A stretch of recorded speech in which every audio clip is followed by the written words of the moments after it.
Welcome to the Flat Earth Debate Uncut and After Show. I'm your host Nathan Oakley, and if you are new to this channel, or you've not done so already, then be sure to subscribe, hit the bell notification icon and join button if you'd like to become a Nathan Oakley 1980 channel member and keep up to date with the Flat Earth Debate.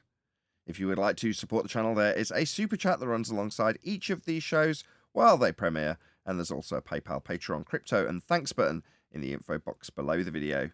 Speaking of Patrons, I'm going to do a quick shout out to all of you who do support me on Patreon. So a massive shout out of thanks and appreciation to Lots of Gravity, Mitch Kennedy, Original D-Rose, Rod, The Name's Burley, Twad Wazzle, Jason Hornsby, Christoph Fournier, Flat Earth Travolta, J Mel's 24, Unimento, M, Iron26, Endless, Flat Earth Sage, Goldie McKinnon, Retro, Bill Moore Books, Cannabear, Bogey, Michael Kahn, John Kays, Patrick Gunnels, Banter, Will Brax, Mel B. Styles, Harry Blade, Mobile Max 777, Rob W, Reese Pound, Del West Watson, Maria Nealand, Unbelievable Productions, Blue Ridge Ranger, The Real Gabster, Abraham Mohammed, Skeptic 936, Life is Short, Texas Mike, David Wayne Foster, and Dank. So another massive thank you to all of you for supporting me on Patreon. Now I will hand over to whoever is in Discord, Matrix, and Google so you can enjoy their dulcet tones while I set up for today's live show. Trying to kill the James Bond. And he's Right, crossing the set.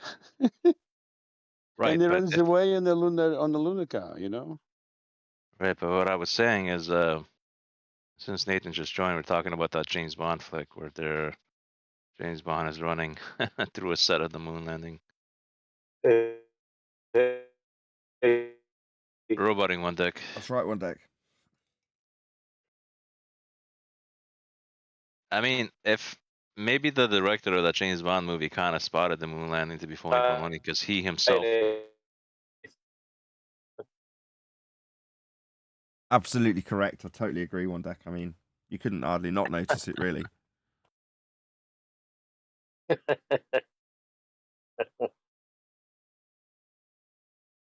And it rhymed.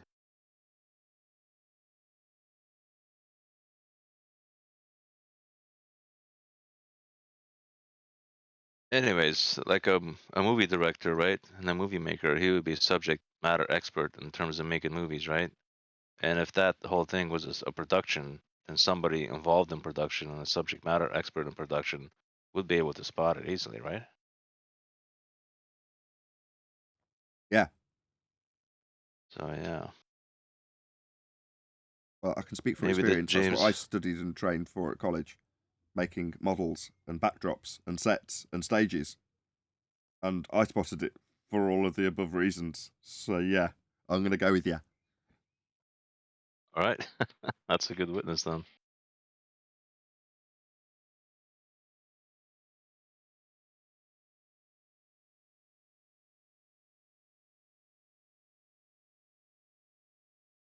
So nobody in G Plus yet? Not yet. John D sent me a little link to an article about space, not SpaceX, Virgin Galactic, basically declaring bankruptcy. Like, all right. So the old hotness of a guy trying to make his airline successful has failed in its explorations of a place that isn't real. Yeah, but I'm sure he got all of the kudos and props that he needed when he was basically saying, yeah, I know that space isn't fake. It's not real, rather. While he's pretending that he's going to be going there. That's not good for business. Cannot you sell want to know the properties con. on Mars anymore. If you know that the guy above you's got a massive con going, and you go, check it out, I'll roll out the same con. Are you going to expose me for mine and your con? Or are you going to obviously support me in my endeavours? So I think that's what it's about. A little nod. Like Musk.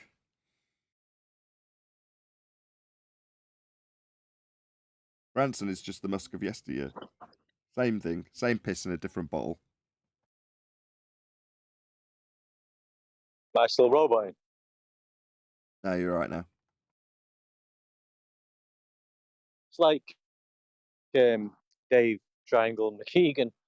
I've been giving him some grief, but one of his videos he's to put out now is about, the dust on the moon. He's going on about, something about the dust on the moon and the craters, and and all this. So I've just replied to him saying, Dave, space is fake.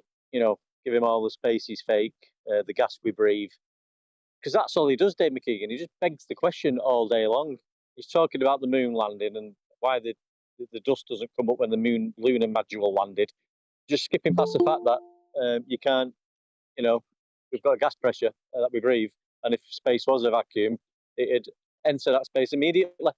So I've left him a few comments on that one as well. In some fantasy land where he believes that we're claiming the moon landing's fake because there wasn't any dust blown up in the set stage production of the moon landing. Is that what he's trying to argue against? Hey, Anthony. Yeah, along them lines, yeah. Yo. But actually, vacuums is what we use for dust. Hello, Sleeping Warrior. Hey. Why does this conversation, this whole like flat Earth discussion, why does the whole topic of questioning the shape of the Earth, why does it have to go anything beyond? Well, if gravity is not a force and gas pressure is not directed by, not affected or directed by the force that's not a force, why does it have to go any further than that? Why does it not get stopped right there? It does.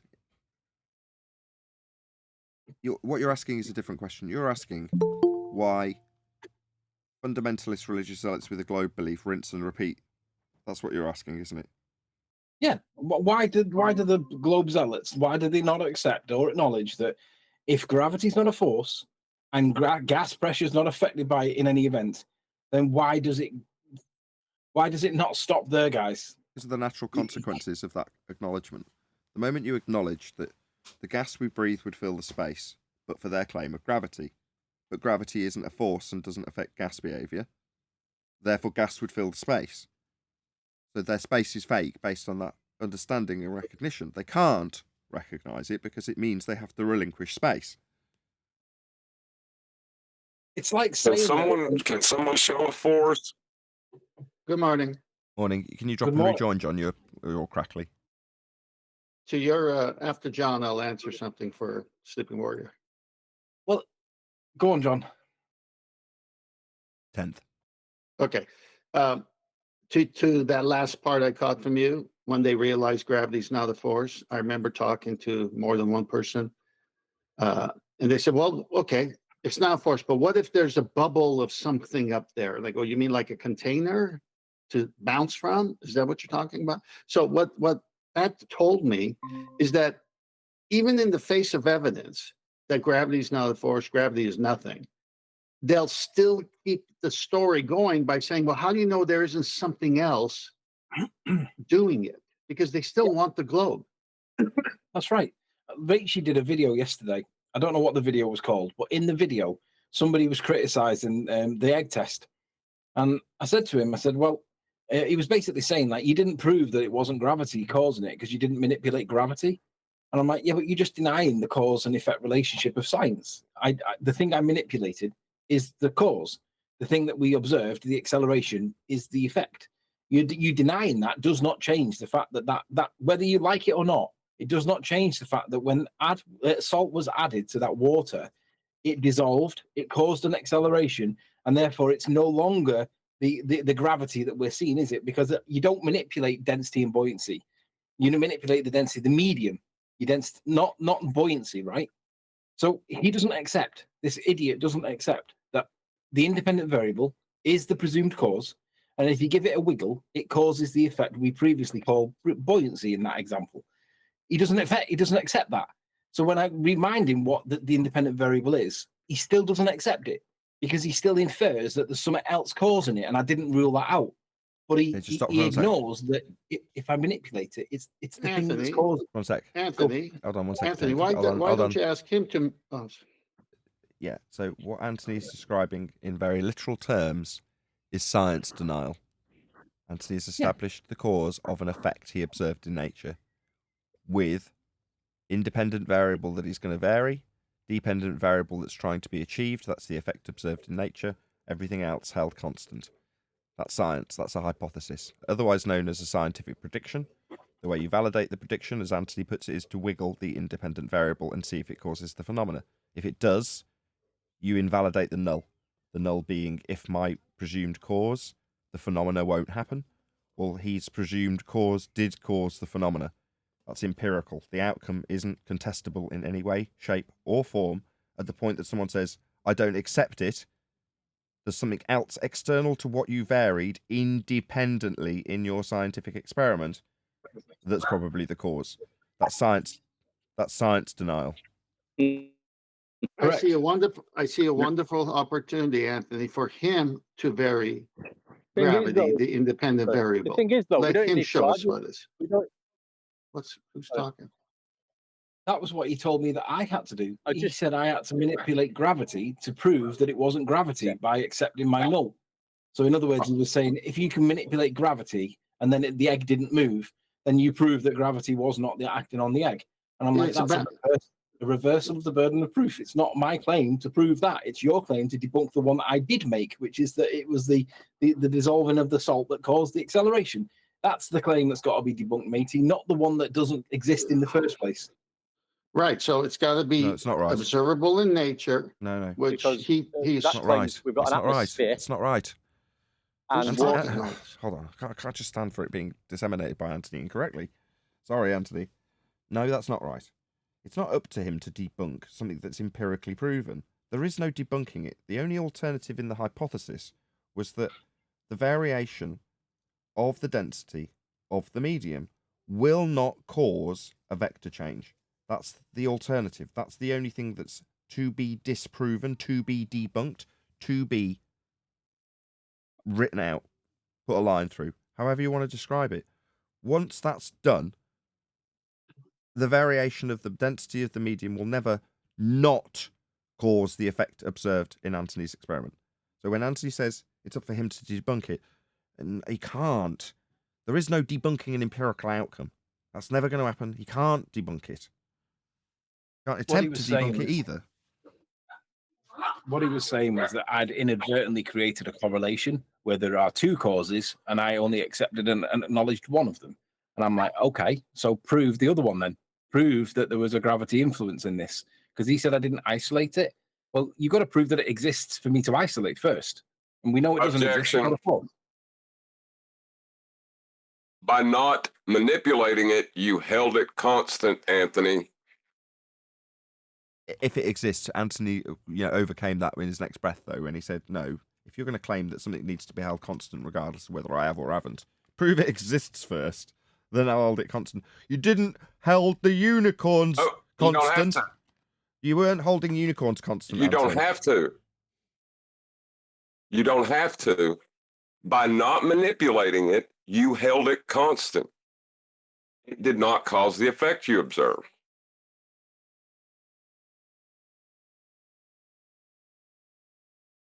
You are correct.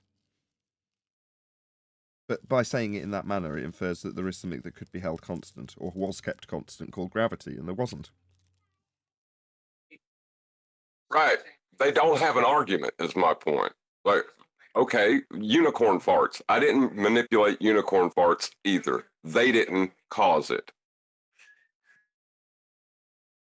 But we know unicorn farts are constant.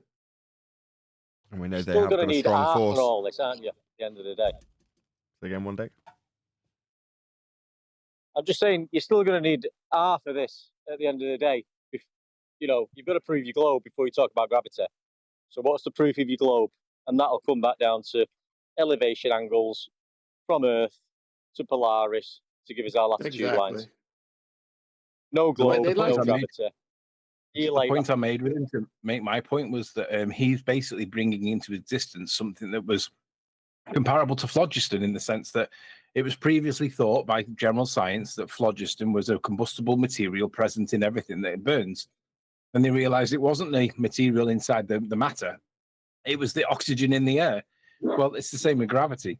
If you think that gravity is a force acting on matter, and then you realize that it's not, that's the same as the realization that phlogiston does not exist. And when you then transfer it to what the real cause of it is, which is the combustible material in the medium, not phlogiston inside the matter, then you realize that it's a direct equivalence. Phlogiston and gravity are synonymous. They don't exist. It's been superseded and it no longer, but they push it anyway. Right, but did they manipulate phlogiston to prove that it wasn't the cause? No, they discovered what the real cause was. They realized it was oxygen in the air that was causing the combustible material to ignite. It was nothing to do with this magical substance inside the material. It was not innate to the matter the way that they thought it was. In the same way that gravity is not innate to the mass, it's the material around it, the matter around it that's causing it. Just like phlogiston, it was not the material inside the mass, it's the medium around it that's causing it. Hello, phlogiston, gravity, Well same said. thing. Yep, that's the conclusion right there. But what else can you say? Well, even Neil deGrasse Tyson doesn't know what it is.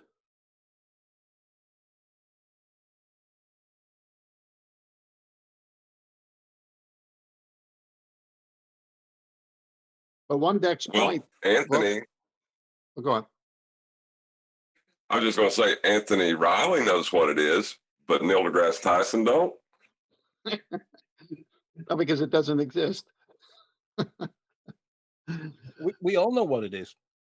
It's We a can lie. cause acceleration by manipulating density, right?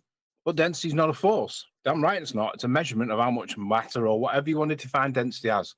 But if we manipulate it and it causes an acceleration, what do you know? Not my problem that it doesn't make sense in your model, but it does happen in real world. Right. But see, back to what One Deck was saying, which I like a lot because that's what I do, is I said, well, why are we even talking about gravity when you don't even have an R value to show me we live on the globe? I go, you got to concede the fact that Earth curve is the horizon. It must be geometric and it must be where it's supposed to be based on your own math, not my math, your math. This is your globe. This is your radius. It's supposed to be here. It's not here. So how do you keep saying we live on a globe when you have no proof of it? Yeah, but by doing that, though, you're inviting the circular reasoning argument. You're better off stopping that by saying, you just think gravity is a force in the same way that they thought phlogiston was an element within the real world, within the matter. When they realized it was not phlogiston, you guys have got to realize that it isn't gravity being a force. It's the material around the matter that causes the change in direction. And we can manipulate, prove it, and scientifically validate it. You just don't accept it. Hashtag phlogiston. I'm not gonna do that. I'm gonna say I'll take on gravity after you concede that everything about your globe is false. And then see if he even asked a question about gravity once I get him to concede. Why am I going to waste my time when he can't even prove to me we live on a globe with an R value? Why would I even talk about anything else? Why would I let it go to 10 other subjects? I'll just shut him down right there. They got Hey, nothing. 10th, when he shows But you that Earth curve calculator, don't point at surface level. Shh, don't mention surface level. exactly. No, it's the beauty of debate is if you got one point you're debating, and both sides can't be right on it. One side's wrong, both could be wrong. One side's wrong, right? So one could be right, one could be wrong, or both are wrong because they're both. It could be wrong, right? So the point is, if I'm debating a Glober, it's his claim of Earth curve based on 3959, and it's his Earth curve calculator. So it's all his stuff. When that is proven to be falsified, not true, I want a concession. If I don't get a concession, and he says, well, look, gravity. I go, no, we're not onto gravity yet. You haven't shown me Earth curve yet. Hey, Let's 10th, go. in all fairness. Yeah. In all fairness, nobody is claiming the ground under the mountain is curved. Well, good. So then you believe in flat Earth, not a globe?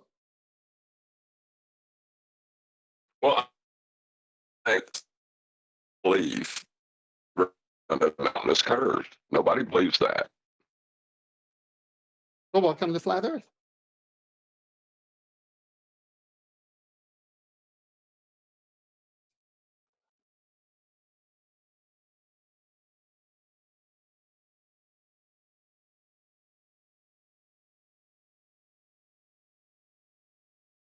Yeah, that's basically it. That's the end of it. I've done too many of these back and forths with globers who just parrot every next argument, never concede on the one they just got defeated on. So it's like, no, you're going to concede before I move on, or I'm done talking to you. I have no reason to talk to you. Why should I talk to you? Why should I waste oxygen on you?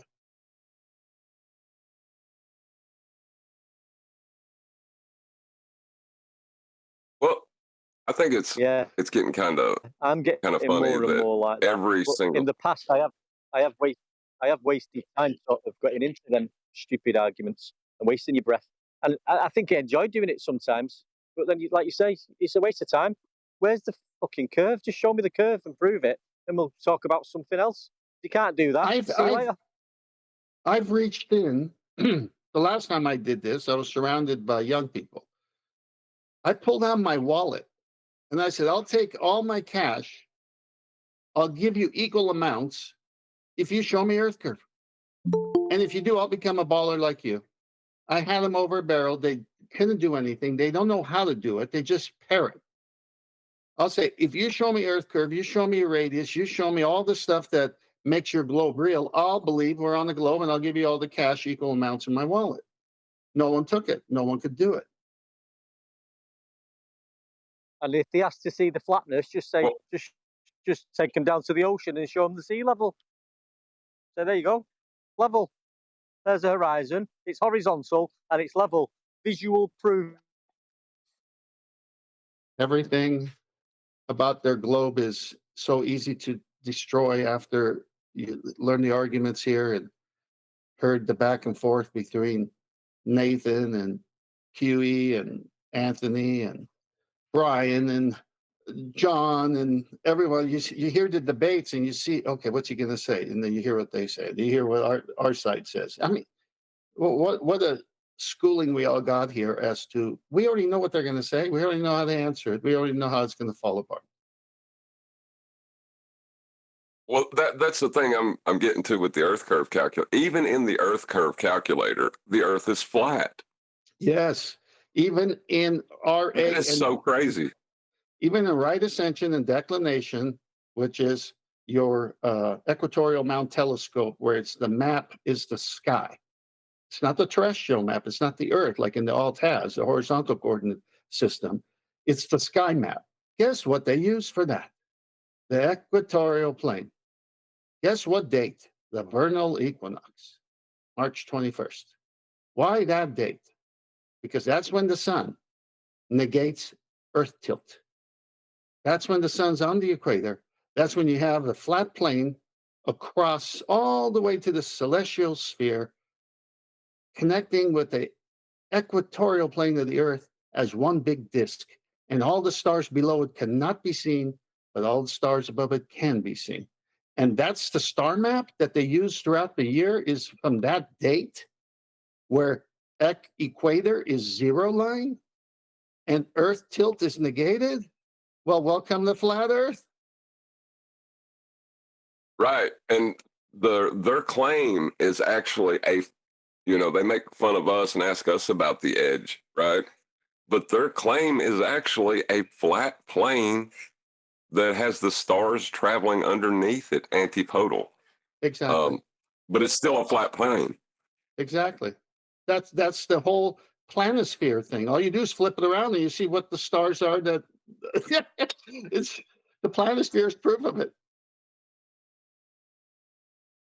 Or should I say plane? It's just such a shame for him. No, we've uncovered the tricks here. Proportional to It's the product great. of their masses and inversely proportional to the square of the distance between them. Simply put, anything in the universe has some sort of gravitational attraction, no matter how far away they are from each other. I just had to level it up. Yeah. You're gonna look. There is no such attractive force. Yeah. It's easy now. Yes. You're going to need half of that.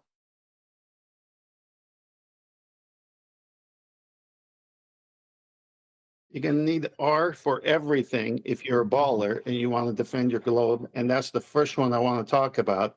And when you can't defend it, you can buy me lunch. Show us R, or you won't get too far. I sense a poem coming. How about show us R without using the flat Earth to do it? They can't. Did you see the title of my latest members only video? Did you see what I wrote under it? I didn't. Let's just have a look. My iPad's run out of battery. Oh well.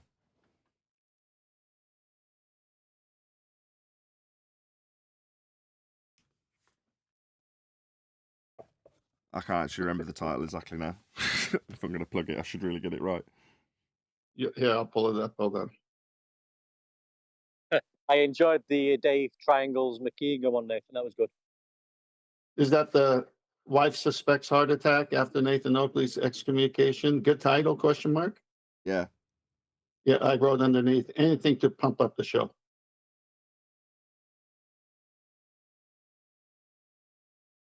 I think we should dwell on that Dave McKeegan video more, Nathan. What do He'll you be mean? another one that vanishes into thin air like a fart in a colander. Who? That must have Dave? been the week I was gone. So I heard something about it. What happened with the Dave McKeegan? I haven't listened to it. Same face, Dave Dave. Triangles McKeegan, please, mate. Or just That's the part- Triangles McKeegan. Yeah, that was from Brian's Logic. I heard that little snippet.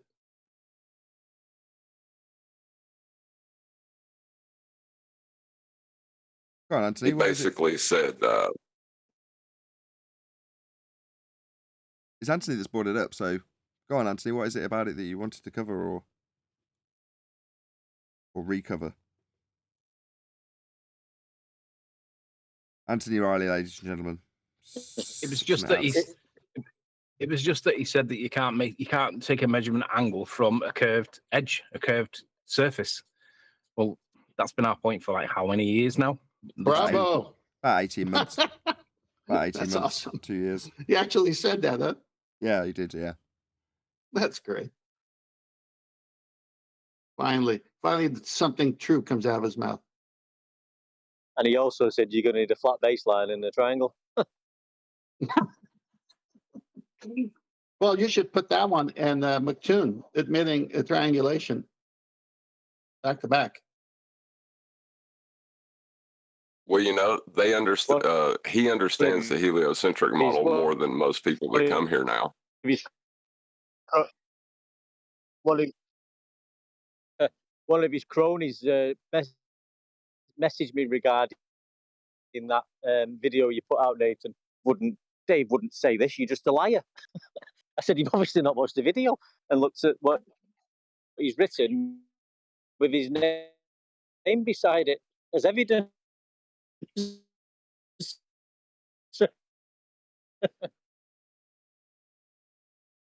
You're choppy there, one deck. You may want to drop and rejoin. I'm in a bad area. I'll shut up now. I'll just listen to the You're in a bad area. I'm in a bad reception area. I was going to say, remember your kung fu.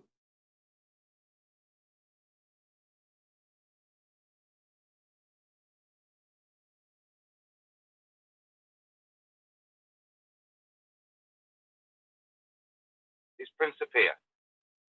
But if you're going to do the Latin pronunciation and you accept that Caesar is Caesar, that's single Caesar K's in Latin, then you can pronounce it Principia. Yeah, you've got, just like bacon, right? Yeah, you've got to get the pronunciation right about these things. Exactly that. So is it basin or bacon? I don't Well, know. both sizzle. Streaky. So just to keep the audience on track, the video we've just covered is one in a series of 3. So the first is the one that we did yesterday, which was also previously done last week, but that was because of a computer crash. But it's looking pretty solid at the moment, so I'm quite happy. And tomorrow we're going to be doing another one. So 10th, what are we going to be doing tomorrow? Then I'll read out original D Rose's super chat. Oh no, tomorrow's like a week-long show, if not longer, several. But this one is the second one, sciBRIGHT. First one was Neil deGrasse Tyson, Newton versus Einstein. sciBRIGHT, the one you just did, is what is gravity? And then the next one you're going to do, which is only 317 in length, is by ScienceClick, Einstein's gravity. So it's all relate, all three. And then So the we- next one after that's going to just be one sec. Mortimer. Just one sec. Yeah, we'll get to it. Original D-Rose, thank you for the super chat. Update from NASA. The old Jewish man from Eddie Murphy's Coming to America confirms the black hole fabric to be, and I quote, "It must be velvet." Ah ha ha ha ha. Thank you for the super chat. Really What is appreciate it. Velvet? It's beautiful.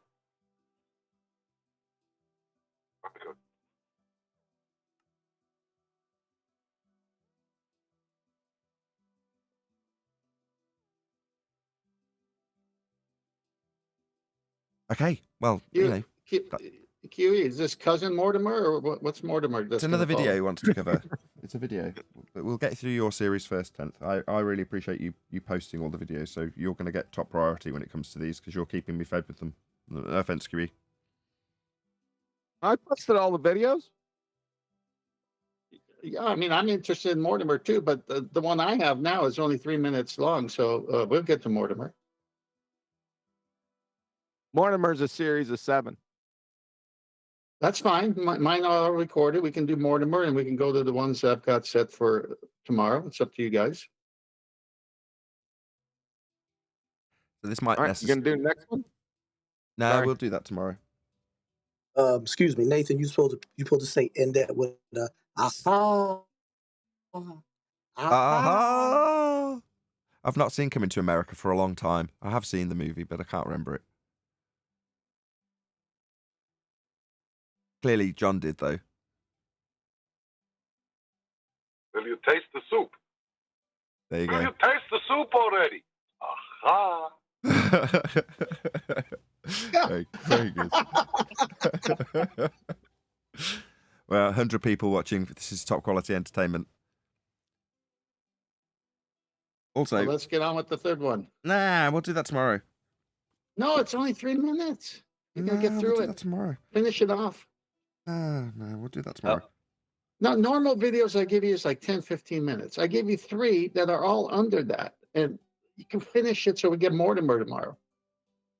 I wanna add this quick about this video that we've seen as we were watching, and I was thinking about that quote of that. I think he was like the chief of CIA or something like that, and he said, "We know our disinformation program is complete when everything the public believes is a lie." Did anybody ever check if that quote is like legit? Because it kind of seems like that. It seems like everything that's out in the public is pretty much a lie, and I mean, they're just kind of a victim of that, right? I'll just check that now. Just one sec.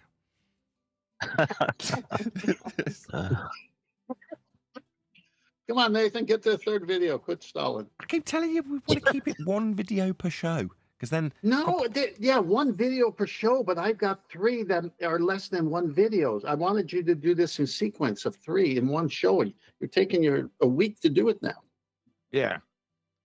Let's Come on, I go. want Mortimer tomorrow. Yes.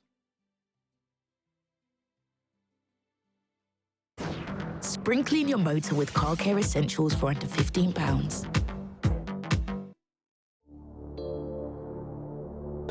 Okay, well, this is going to get confusing for the audience, but there we go. So now we're on to the second video of one show. Okay, here's a link to this particular video we're going to cover now, which is called ScienceClick English. I said that right? ScienceClick, all one word, English. Yep. Okay. Yep. Fine. That's what you called. I'm sure you'll do better than the last guy. We will see. Anyway, as is the routine. Right, if you're in the live stream now, there's over 100 people watching, which is wonderful. Woohoo! Thank you very much to everyone who shared the show, by the way. That's why there's 100 people watching. But there's a link going by in the live stream chat right now. And I'd like you, as we speak, as we do this, to go to this videographer's video called Einstein's Gravity and say, at Nathan Oakley 1980 sent me. Love your stuff. Responded to your video. Gave us a lot of entertainment over on the Nathan Oakley 1980 channel. Something to that effect. Something that's inoffensive. Helps him in the algorithm with the vain hope that should he respond, he'd put a link to mine. Totally selfish motive. Let's be honest about it. That's really all I want. I don't want to help you in the algorithm. No, let's not say those things. Only think them, Nathan. Shh. Welcome back to ScienceClick. Today, Einstein's gravity. In the 17th century, props for saying Einstein's name right. Newton discovers universal gravitation. With this, he manages to predict the movement of an apple falling from a tree, or the orbit of the moon around the Earth. No, orbits are begging the question fallacy. God, we're off to a terrible start. However, Newton does not manage to explain why gravity exists, nor how it acts. It doesn't exist. It doesn't act on anything. It's violated in terms of Newtonian gravity. We should be doing this on tomorrow's video. We're just saying the same things. Right, I'm gonna leave the panel to do it. To answer these questions... What questions? There isn't any... Are you going to join in, panel? Yes, Nathan, we're so keen. It is necessary to wait for the early 20th century. Yeah. Hold on. He said something there, if you play it back at the beginning, about Newton's gravity, or what he thought it wasn't. Remember that? Let's go back a bit. I'm not going to rewind it. Too complicated. You're just going to have to paraphrase. My goodness, you must not have a good night's sleep last night. I mean, Newton himself in this quotation says, don't ascribe it to me. That's correct. Right. So what's the guy talking about? He's validating that by that statement. Well, that's why it needs to be replayed again. I'm an idiot and applied a fallacy to how well this information would be qualified based purely on him having more subscribers. So as silly as that was to do, my assumption that he'll do better than the last guy was immediately dashed. I was wrong. He's not going to do better. In fact, he's done worse. No, they all do worse. That's why I post them, because they don't have any proof for this stuff, but yet 99 or whatever percent of the Western world believes it. And there's one channel on YouTube that takes it on and shows it the folly of it. But Einstein's theory of general relativity. For Einstein, the three dimensions of space in which we move and time in which we evolve are just two parts of a same thing. Yeah, it's not a scientific theory. It's not a scientific theory, and yes, he's mashed in the idea of time being an extra dimension. That's right. Space-time. In space-time, objects exist in a given place at a given time. Really? Now, let us stop. That violates Heisenberg's uncertainty principle. Continue. Try to conceptualize space-time as a grid on which conceptualize it as a seemingly three-dimensional representation on a two-dimensional screen. I don't see time. It was a fabric a minute ago. It's the same as the last guy. This is not space-time. That's not what you're showing us. Bait and switch. Which we could place an object. I have a great example about this with a chair. I can't remember it quite. 10th, can you remind us? Yeah, you have a painting, and in the painting, a two-dimensional picture, there's a chair, and now you want to go sit on it. Yeah. Are you capable of sitting on a canvas painting of a chair? I mean, just think of the chair on the canvas painting as having a third dimension. Like in three-dimensional Euclidean geometry, we can just think about there being bent geodesics in space-time. You know? Just think about it. Easy peasy, right? There you go. Bob's your uncle. You're sitting on a canvas chair that you're looking at. Other than you're not. It's a two-dimensional picture of a chair and it doesn't have a third dimension. And Newtonian and reality doesn't have a fourth dimensional time aspect to it. Time is a concept that we've invented to delineate and describe the processes that we go through in life, or an entropy decay. You can qualify those on a graph with the concept of time. Doesn't make it a dimension that we exist in. It doesn't mean that it's something that we can bend. It definitely isn't a fabric, and it definitely is not this picture on screen. Object A. When A is placed on this grid, it distorts it according to its mass. Show us. Like I say, this is not that. You are not showing warping space-time. You are showing a representation of a two-dimensional grid looking like it's a three-dimensional grid on a two-dimensional screen being bent, if it was equivalent to something I could actually see in reality, like a fabric would bend. However, that's not a time dimension bending, is it? You know, like the other guy, you've seen a guy who stretched out a blue fabric across a big drum and rolled the ball into it and then said, that's like time doing that. Show me time, then show us it bending or dilating or you traveling along it. Can you do that? No, it's conceptual. The more massive the object, the more it will distort space-time. Show us. Again, this is not that. Inversely, the less massive, the less space-time will be disturbed. The space-time you're not showing us isn't this and is a conceptual medium. No. Now let's imagine that we place a second object, B, on this grid. B distorts space-time as well. You notice I had to say imagine. Yeah? That word makes you know overtly that this isn't physics. You're in imagination land doing this. Yeah? This isn't physics. This isn't the physical. This isn't the natural world. Imagine an item bending space-time. Okay. Now show us in physical reality, because that's what we deal with here on Flat Earth Debate. We deal with physics. Since it possesses a mass, but less than A, since its mass is not as great. Excuse me, define mass. Let's now look at what happens if we release a marble in a bowl. Because of the bowl's curvature, the marble will slide along the inside of it until it comes to rest at the center. Okay. Yeah, that's what will happen with the bowl in a three-dimensional Euclidean description on a two-dimensional screen. Now show me the marble bend space-time. Is this In a a similar scientific theory cartoon? Yes, this is a scientific theory cartoon. Yes. Okay, thank you. When we think about space-time... Why are we thinking about it? Why aren't we seeing this happen in physical reality? Is it because this is conceptual maths as opposed to physics? The study of the physical? Yeah, that's right, it is. This is just conceptual. It was invented in the mind's eye of a man named Einstein. In distorting the grid, A creates a sort of bowl around itself. Oh, really? Show us.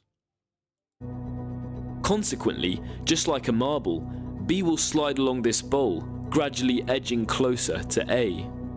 What's like mass attracting mass, but with a bent geodesic space-time cause? yeah, we don't have this conceptual medium. The fourth dimension isn't real. Wait a second. Wait a second. Shouldn't B be touching A? Maybe it does. If we look at this scene from above, we observe that B is attracted by A, just like with Newton's model of gravity. So helium balloon released into the air is actually being attracted to the mass of A in equivalence of this diagram. We'll say B is teeny, teeny, tiny, but A is absolutely enormous because it's the mass of Earth. So the helium balloon go down, go boom, boom. Attracted because of the bent geodesic in space-time. Is that right? No. So definitely not. Is A Earth and B the moon? So the moon should be touching the Earth. Yeah, that's what he's saying. Meanwhile, the moon is a light in the sky, Earth is a flat plane, and we don't have a fourth dimensional bent geodesic for the moon to travel along. Now, if we were to release B in this bowl with a certain... Bowl? Sorry, why are we releasing balls in bowls? Aren't we supposed to be showing fourth dimensional space-time bending? Speed, it would go around the bowl while getting closer to A. Finally, if we could release B with a sufficiently great speed, B would begin to go... How are we going to qualify the speed? Isn't that distance over time? Well, isn't time currently a dimension being reified into a third dimension? So isn't that an equivocation where time is both a qualifier over distance for your speed, but also simultaneously a dimension that's being bent? You not see the problem here, Dumbo? Yeah, let's ScienceClick English know what an equivocation fallacy is. Because time somehow has now developed two meanings. It's both a bent geodesic capable fabric, fourth dimension, and a qualifier for the speed through a three-dimensional description over time, right? So which time is time? Is it the dimension or is it the speed that you qualify things with? around A without ever getting closer to it. It is in this way that planets... Because it's moving along a geodesic in space-time, obviously. ...orbit around the sun. Yeah, the whole purpose of this is to have the same magic that was created by Newton that was described by the last guy. So the orbital assumption was described previously with mechanics that are defunct, that are superseded. Now the magic's exactly the same, with the same description and the same orbit. But this time it's because of a bent geodesic in a fourth-dimensional gravity well created by the mass of the sun bending the space-time, represented here as a third dimension on a two-dimensional screen, with no sight or sound of the fourth dimension that's actually claimed to be being bent to cause this circular motion through the bent geodesic. Is that clear enough for you, Kiwi? Yes. Just like with Newton, Einstein's theory predicts the movement of planets around the sun. However, being more thorough, this theory has also enabled the discovery of many other scientific novelties. Do you want to qualify and define what a scientific novelty is, please? What's a scientific novelty? Anybody know what a scientific novelty is? Yeah, you get them in the gift shop. You have to give me more details than that. I mean, is it a knick-knack? Well, things like pencil sharpeners, rubbers that say like science is cool, science proves things. You get novelties in the gift shop, don't you? I see. So if you've got like a catapult, you could say, well, it's going to be used to figure out arc trajectories. Therefore, it's a scientific... What did he call it again? Novelty. Scientific novelty. keychain. My scientific keychain. slingshot. A Black Widow. He's also incorrect. You can't, if A and B are masses, whatever mass is, if A and B are masses, you can't solve Einstein's field equations for two or more masses. Correct. What's the problem actually labelled as? They actually give it a particular term, don't they? What's it called? What's the particular description of not being able to solve for more than one mass in Einsteinian's field equations? What's that actually called? Has it got a term? I don't think so. The two-body problem. Yeah. The two-body problem. That's what we've called it. Why not? That's a good one. You Well, could that's call that's What it is. Like the fact that a very important density can lead to the appearance of what we call a black hole. The black hole. See, the thing about space, right, your basic space colour, the colour of space, is that it's black. The thing about a black hole, your basic black hole colour, the colour of a black hole, is it's black. So how are you supposed to see him? Oh, it's my bad. It's the fabric of the bent geodesic that is actually the black hole, right? It's this long tube of bent space-time. So time being bent into a tube in a three-dimensional description on a two-dimensional screen is actually what a black hole is. Nah, this is all nonsense, my friend. Non-physical, conceptual maths. Go ahead, whoever those. Yeah, that was me. So they have a telescope, they look out, they see something, and then they make up stuff and put some math to it. Is that what's happening here? No, it's far more effective to come up with the math before you see the thing that's going to happen anyway. And then when the thing happens, you ascribe your maths to it and go, ha ha ha, I knew all along. Maths predicted it. Well, there's also the problem of them having to use the celestial sphere model for orbits. So, needing a flat plane for that. Right, they've got a flat plane predictive model. It's akin to me staring at a clock that's at 1 minute to midnight or midday and staring at it really intensely. And then you have a videographer cut to a montage of me drawing on a whiteboard lots and lots of really complicated equations with quite dramatic music. And then the montage continues. Maybe I even go into a lab and start pouring liquids into each other. They change colours. There's more dramatic music. And then I come back out, look at the clock, and go, I know what's going to happen. The big hand's gonna hit the 12. That's what they're doing.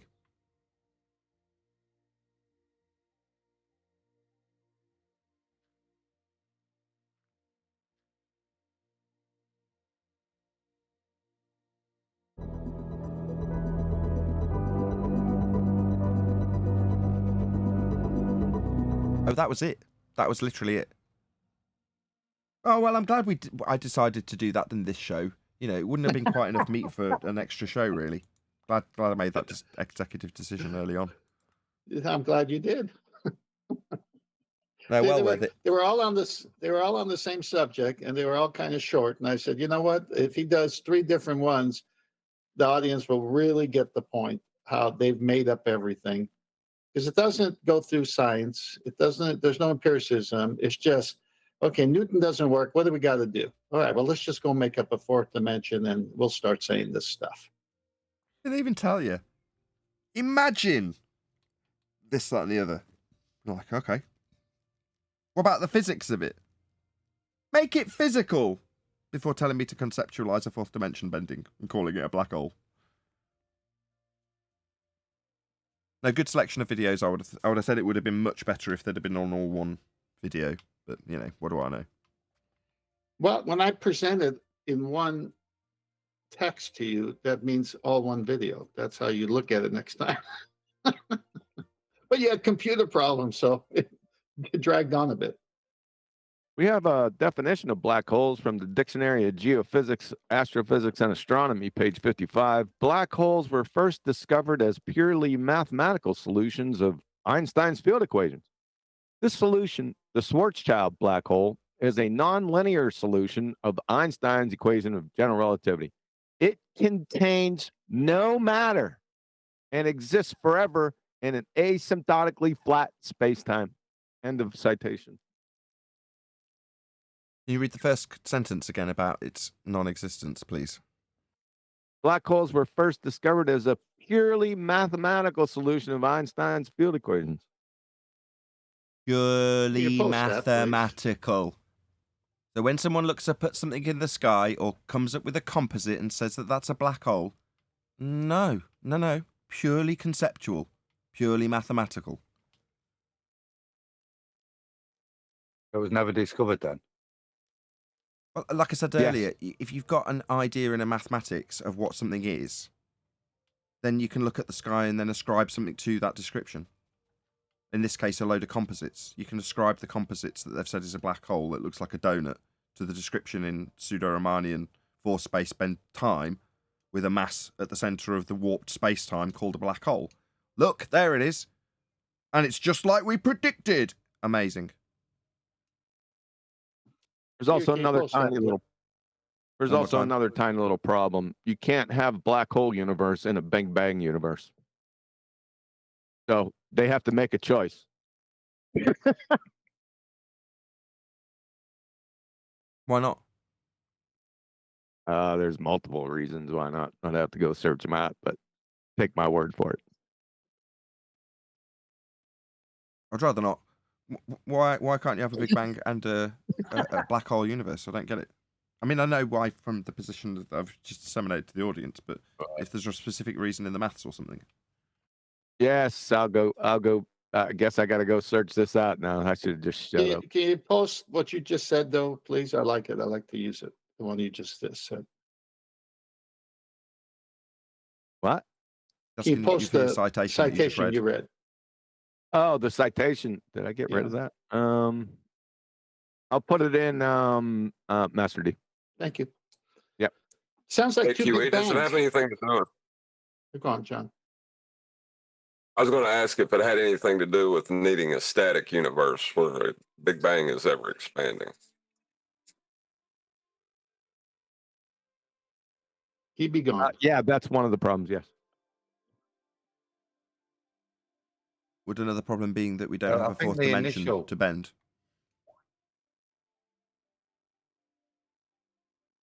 On the black hole Big Bang, what's the Big Bang? What's a black hole? All black holes should then lead to Big Bangs, the collapse of matter, or no Big Bang should ever happen if a black hole is what happens at infinite density. There's see. also 4 big bangs. 4 different ones, by the way. You're talking about from the singularity to the next stage on and so on. I'm talking about conceptual Big Bang. Yeah, everything we're talking about is conceptual. We're talking about Einstein's pseudo-Riemannian force space-time geometry. So, yeah, I appreciate that. But what I'm saying is, I've forgotten what I was asking now. Hey, Kiwi, does that one of those 4 big bangs involve Sonny and Cher in their song? It's possible. That was what I was going to ask. You're talking about when they describe mathematically dividing by 0 and then the process begins, everything comes out of nothing, but there's a point where all of that is still contained in a very small dot. A singularity, they call it, I think. For the Big Bang. You're asking me. Come on, the momentum's dying. There's 104 people watching. Oh, there's a pressure on. Are you going to answer my question? Are you asking me? Yes. Don't be asking me when I'm searching for stuff. Just move on. Okay. Multitasking is not required. It says you about 25 tabs open, all spread out, all over 2 4K monitors. Absolutely shit ton. Can you just rewind it?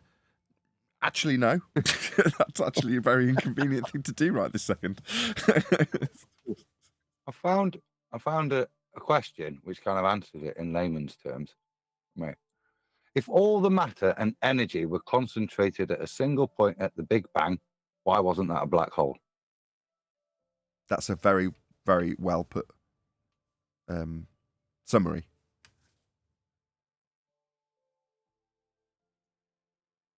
Well, we'll hold out a little bit longer for QE's little bit. Yeah, it's going to be a little It's going to be quite a bit longer because I'm not finding it.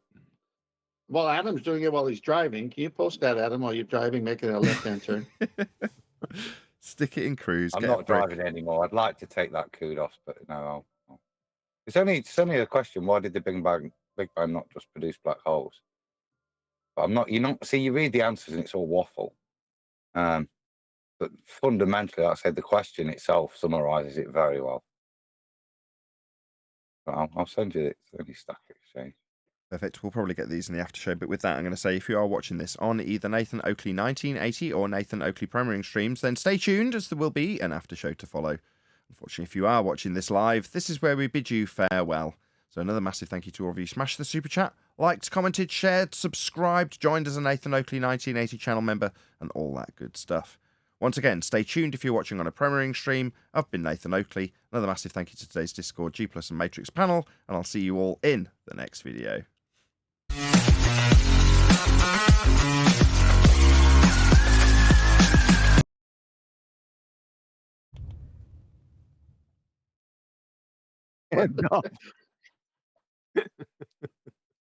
Cousin Mortimer is what I'm thinking about.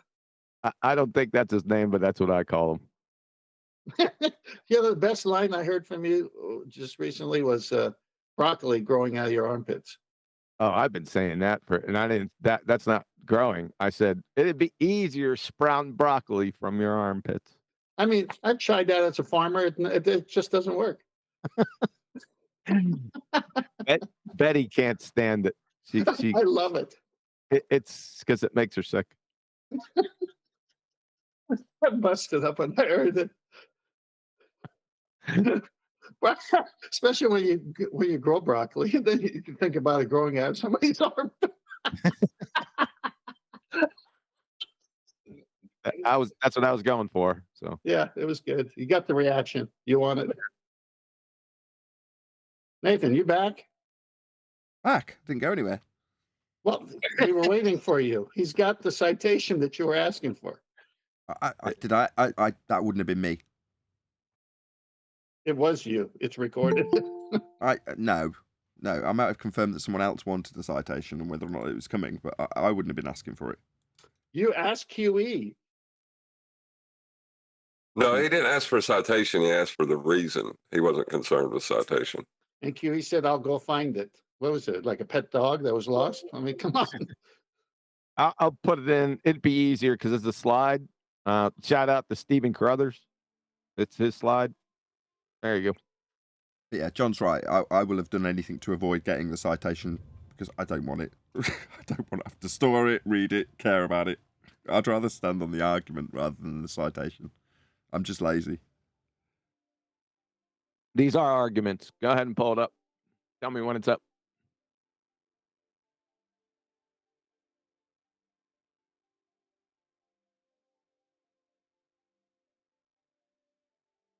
Yep. Yeah, this is from Stephen Crothers. Black holes and big bangs are mutually exclusive. We'll go left to right. All alleged black hole universes, number one, are spatially infinite. Well, all alleged Big Bang universes are spatially finite, k equal 1, or spatially infinite, k equal -1 or k equals 0. Number two, all alleged black hole universes are eternal, i.e. static. Shout out to refracted curvature. Static or stationary. Number two, over on Big Bangs, they're of finite age. They're non-static and non-stationary. Number three, contains only one mass in the black hole universe. Number three, for Big Bangs, contain radiation and many masses, whatever mass is. Number four, not expanding black hole, expanding in a Big Bang. Number five, asymptotically flat or asymptotically curved. Five, Big Bangs, not asymptotically anything. Shout out to Stephen Crothers. He just got away about him. I like the cut of his jib. So, in conclusion, no alleged black hole universe possesses a Big Bang universe, constant K curvature. Thank you very much. Have a nice day. Thank you for getting that. Yeah, you're right. It wasn't the citation. Those are the proofs, or well, it's the. Is it a juxtaposition? A list? Yes.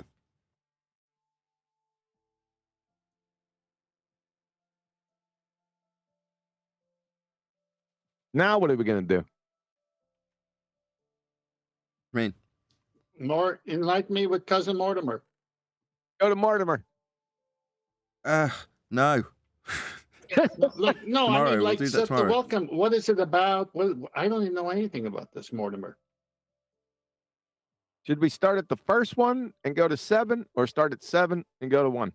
Well, do it tomorrow, but give us a summary of what we're doing is all I'm asking. I'm going to post a video here in a second. You just got to pick number 1 or number 7. But he doesn't want to do it till tomorrow. That's okay. I'll still post a video for you. Yeah, what just is post it? What so is we can it? do it tomorrow. What is the video? What is it about? It's 7 videos. It's about many different things if you would have read it. Hold on. So I'm getting this down. Hold on. 7 videos, many different things. Thank you. Clarity is excellent. All right, I'll get specific for you in a second. Let me scroll on up to what you didn't read.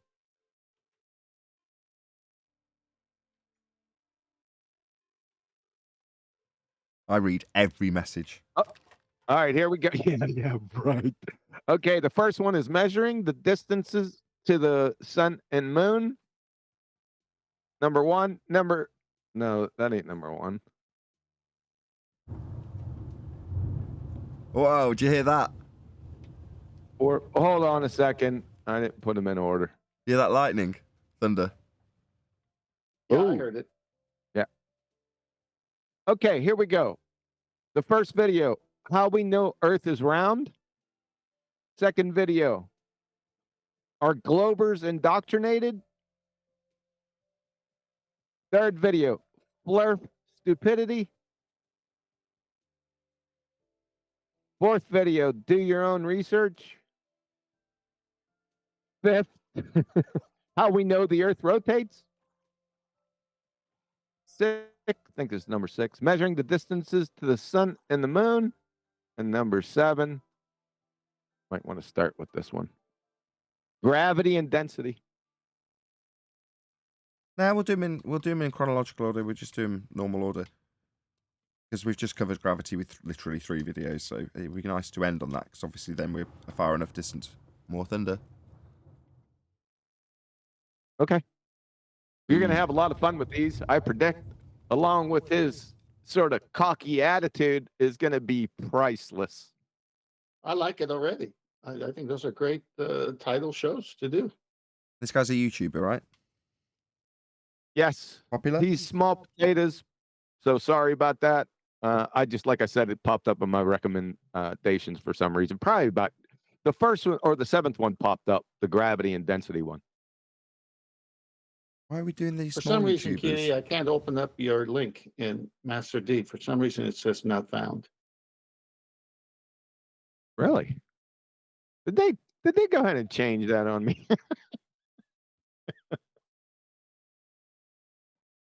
Yeah, it happens. So what you do is you just take the body of the citation and put it in a search engine and go find it. Got it. So we're just going to deviate away from not covering the big boys and just go for the small potatoes. Well, look, yeah, it's not. He's got about as many subscribers as you do. Still, how do they say? There's a saying for this.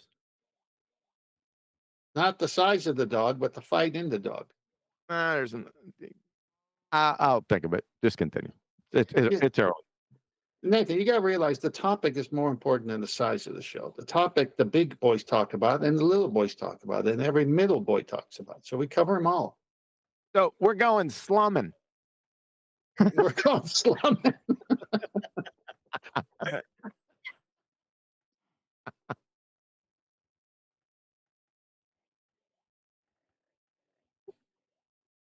The smaller girls are like, the smaller YouTubers are like fat girls. They're fun to ride, but you don't want your friends seeing you on one. Oh, brother. You need to saddle that comment. But I have a prediction about his video. I predict he will. Is that on the spur of the moment? Yeah. In each video, he will need a flat plane in order to prove his globe. Below surface level too, right? Yeah, the globe below surface level. Yeah. See, their globe is there, but it's always below the flat plane they need. So here's the first video. I'll title it Mortimer. I'll put it in Master D.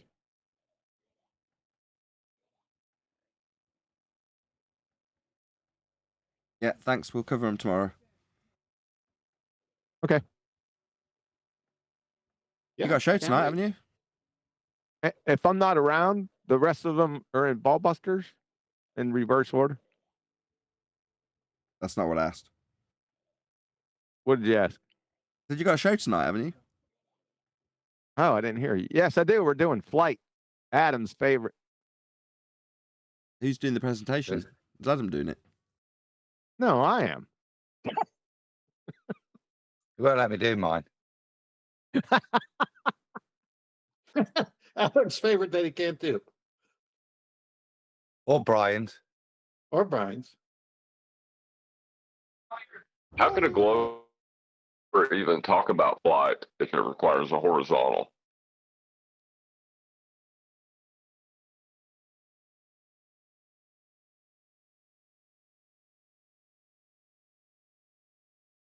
Sorry, I couldn't hear you over the go against thunder. the- I'm not even joking.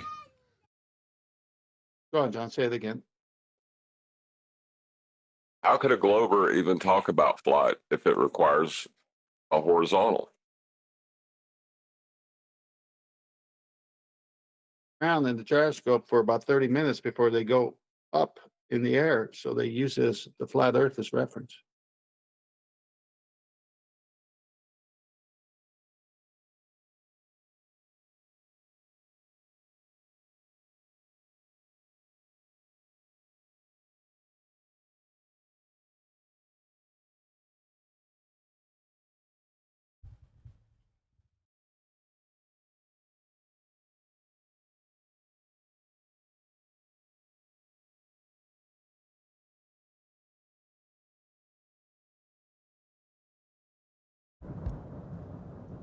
I hear that. You're too busy with your thunder and lightning over there, Nathan. Yeah, spun the mic around so I could capture it. I had it last night here. It hailed, rained, and thunder and lightning. I mean, it was incredible. Yeah, it's so noisy I can hardly hear what you're saying. That's why there's so much dead air. It's like, can't tell when you guys aren't talking. So thanks for keeping me covered. Yeah, no problem. Kiwi, hey everyone. Hey Nathan. Hey, Brian. Kiwi, me and Adam aren't doing any presentation on your show tonight, are we? Say again, over. Me and Adam aren't doing any presentation on Flight on your show. You're doing the Flight presentation. It's QE live, isn't it? Well, I didn't know because you said something last week, and I thought that me and Adam were expected to put a presentation together. You taught or you thought? I thought. It's the best I can do. It's the closest that I can get to it.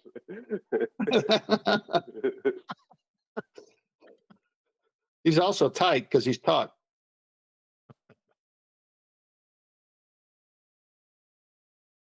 Well, he'd be good on that cartoon show.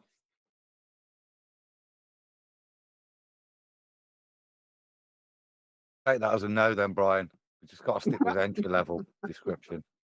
Don't worry about it, Adam. Basic. Adam, Brian, he doesn't need a co-pilot for tonight's show, it seems like. He's flying solo. He's flying solo, that's right. I'm sure you're going to make your additions because you'll both be there. So yeah, I'm sure that's not going to stop you. I'm sure I won't be able to shut you up. Yeah. Well, I take that as him conceding you are his wingman. You don't want us. Yeah, we're not even ground staff. Wait a minute, he just needs to make it plain. So say it again, QE. Yes, they're not presenting. I am. One-man kamikaze mission. It's the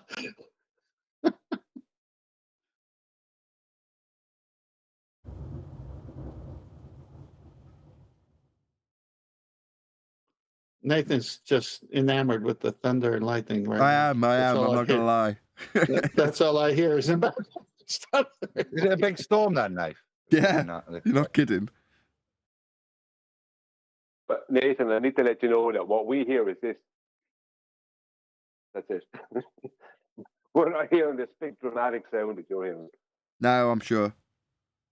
My mic is specifically designed to cancel all that kind of crap out. So, but there we go. It just means I can't hear you.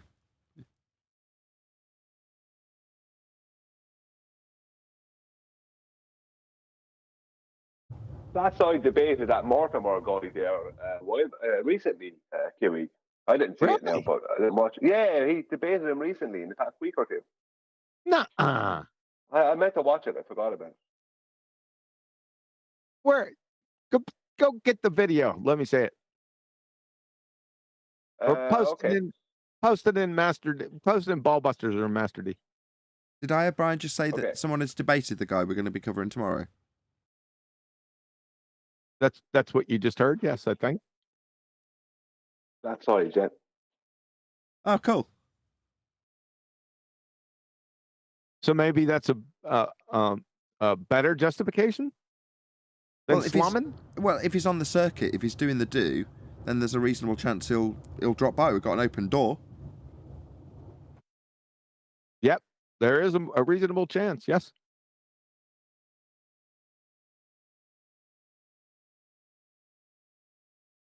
If you can dig me out his actual name, I'll preemptively put it in the live show title. All right, 1 second.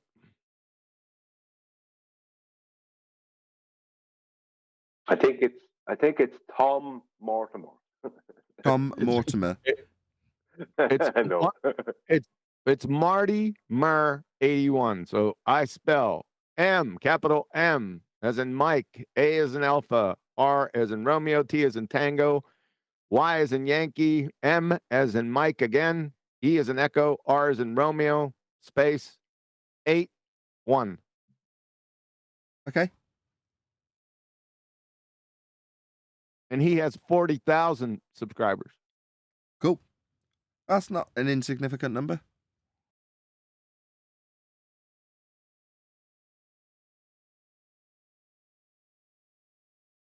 Yeah, I will. I'll preemptively put his name in the title. Where's he from? Is he a Cool. Yank or an Englishman? He's American. Dumbass American. You never know. He might be an early riser.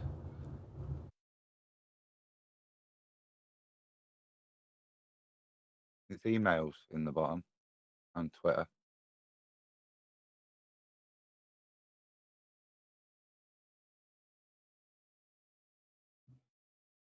Well, with that sound effect, Nathan, I got a bolt, so I'll catch you guys tomorrow. Wait. Later. Bye. Good day, Tom. He has this saying too, Flurf Pratt. So Flurf points refuted 1,000 times. Catchy.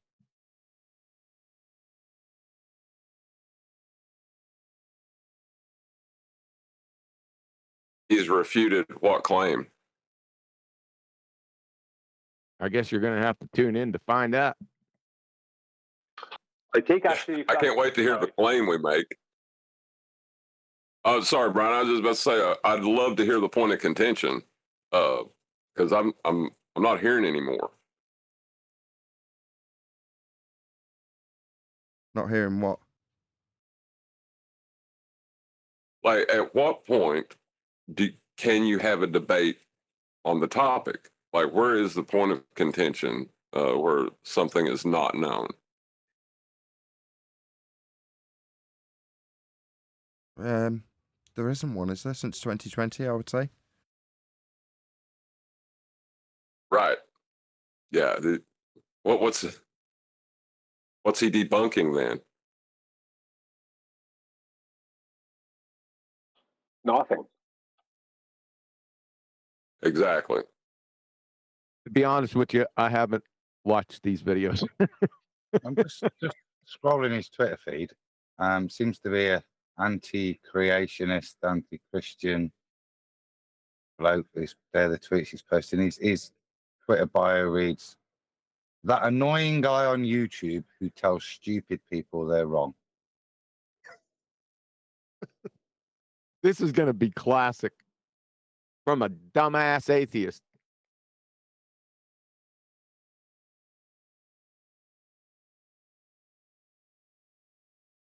Wow, there's a good one. If this is the greatest argument, so the ultimate cosmological argument, as he's posted somebody else's tweet on capturing Christianity. Martin there, if this is the greatest argument for God, you should give up. It's a non sequitur and it raises the question of what caused God. This is the weakest version of a cosmological argument I've ever seen. So, seems to be that's his modus, is to questioning. So projecting as Yeah. usual. Evolved, not designed. Yeah. And That's not quite a- poorly, as a significant proportion of pregnancies end in miscarriage. So there's a proof for evolution from him. It must have evolved, because if you'd have designed it, you wouldn't have miscarriages. Quality logic we're dealing with, boys. Oh, God. It demonstrates he doesn't understand what the ontological primitives are. He's probably never heard of them. If you're asking at the end of or during debate about evolution, if that's what his shtick is, what the cause of God is, then you don't understand what the question is. You don't understand what the ontological primitives are, because you wouldn't be asking that question. He obviously has never heard of an infinite regress fallacy either. But once you've established God as the creator, the whys and wherefores of the creator are irrelevant at that point to us, are they not? Who cares? Does it matter? It's not been created by nature. It's been created by an external entity. Well, what caused the external? I don't know. Does it matter? We were created by an external entity. What created that? Oh. Is he trying to evoke an eternal? Yes, an infinite regress fallacy. Yeah. The creator can't be created, or he couldn't be the creator. Jesus. But what if there was a creator who exclusively could create the creator that would create us? That might be the case, even if you ignore what is essentially an infinite regress fallacy, Arwin. The answer Right, to the it's another ontological... turtle tower. My bad. Yeah, the answer to the ontological primitives... I'm sorry, guys, it's so bloody noisy here. This storm's right over the top of me. It doesn't necessitate you knowing what created God. What it necessitates is you knowing what created our origins. What was at the start for us? What created life as we know it? It's not asking, what's the creator's creator? Well, if you were asking that, you'd automatically know the answer to the ontological primitives. Nature didn't create us then, did it? If you're asking that question. But if you understand why the question's being asked, which is to say to answer the question if nature or an external force created us and the known existence, once you establish that it is an external force, doesn't matter if you call it God or not. That is the end of that process. Now, yes, you can speculate what created the God, but you understand implicitly then that we were created from an external entity, beyond the nature we experience. Okay, good, that's it. So no Big Bang, no creation story, no heliocentrism then. But a flat plane with a God at its creation. That's what we have.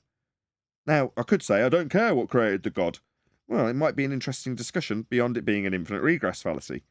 For the ontological primitives. We were created. There must have been a creator. It is proven scientifically by quantum mechanics.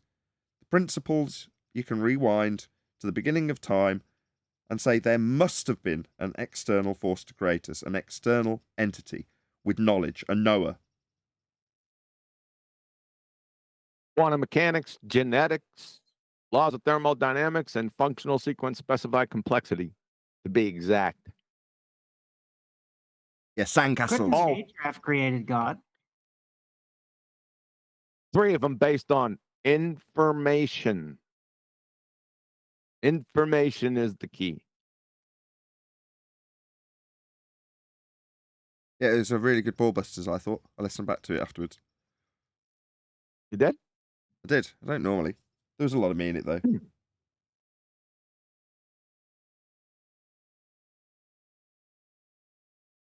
So nature couldn't have created God?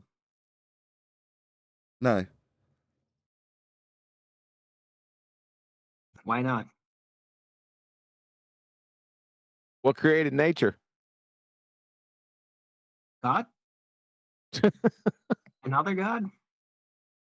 Created by nature? And that nature was created by another God? Yeah, No. so at some point, you've got to stop regressing and face up to the ultimate ontological primitive question, isn't it? You can keep pushing it back. You're not addressing the question by doing that. But it also Exactly, you're might... just kicking the That would can. be a red herring then, right? One more time, John. Refracted. I was just saying, if you're not question, then you're invoking a red herring, right? But depending on how it's phrased, you've simultaneously got an acknowledgement there must have been an external force to create nature by the way Arwin disseminated it, right? If you're asking what created the creator that created us in our existence, you've already answered the ontological primitives question. You've already established that nature could not create itself. So to then ask, well, did nature create a god? Obviously not.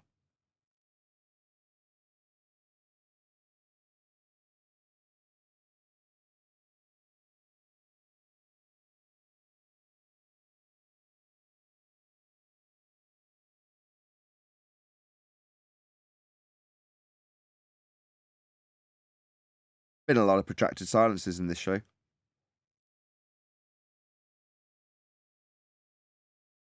So could God have created himself? I got the best for a I second. have something to bring up in a second. So God couldn't have created himself out of nothing. No, that's logically incoherent. Why? He'd have to pre-exist before his existence. Well, maybe he defies that. Maybe. I mean, You it's can God. only define existence. you can only define existence in terms of, you know, what God has created. So it doesn't even apply to him.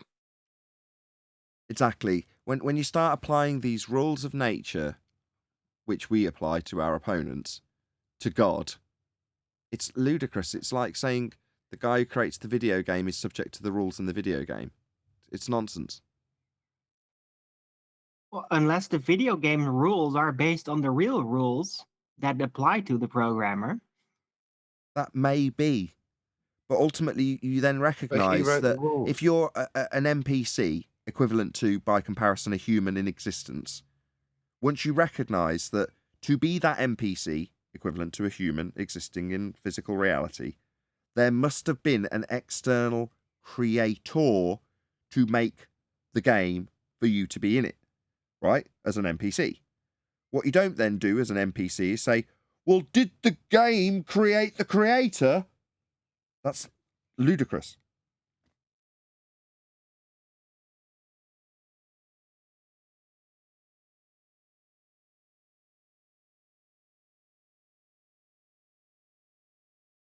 Okay, just testing. Don't test me, Arwin.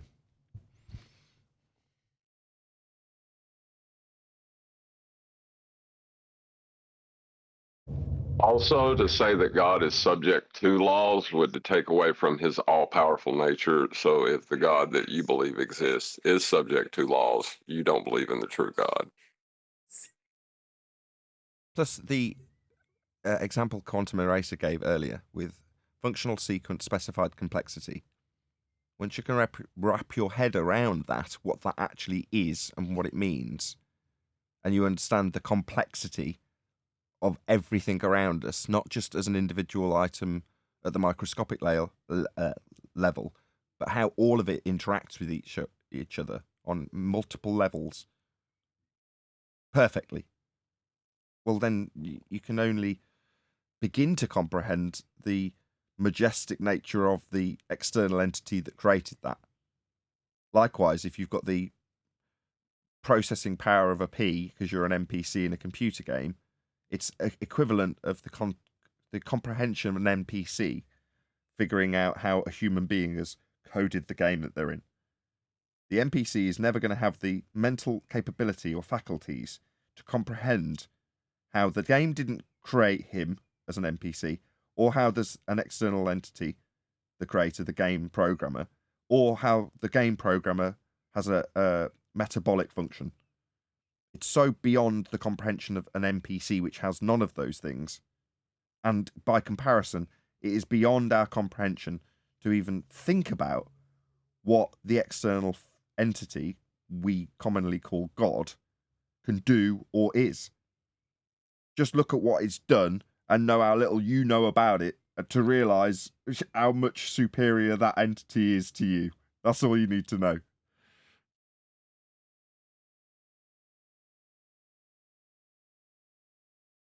It reminds me of that quote from, who was it? I don't know, about the complexity of the brain, and that if the brain was simple enough to understand it, we would be too simple-minded to understand it.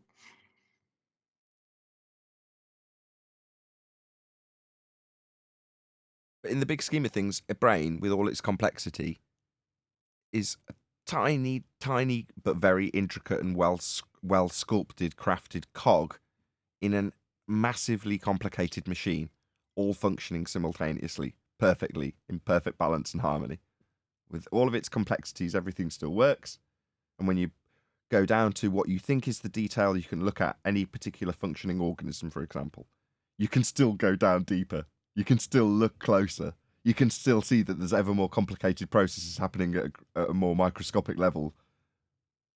That, to me, is the wonder of the world that we live in, right? Once you recognise that's come from an external creator, it's back to the fascination with flat Earth. You can probably hear the smile in my voice just while I'm saying this stuff. Isn't that amazing? Doesn't that give you a lot of sense of wonder and joy? It does for me.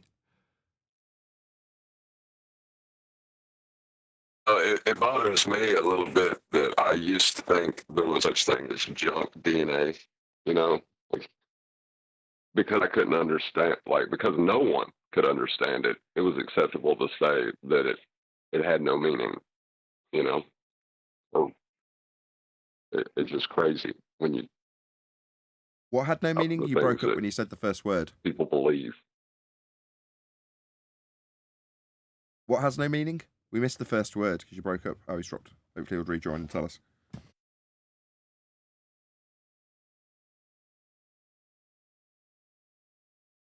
Is everyone junk DNA is what he was referring to. He feels embarrassed for accepting that as a concept, I think, is what you said. Refracted, weren't it? Junk DNA? Yeah, the junk DNA, that people believe that it's used for fiction just because they don't understand it. It's insane to me now. Right. I do remember QE going over that a couple of years ago.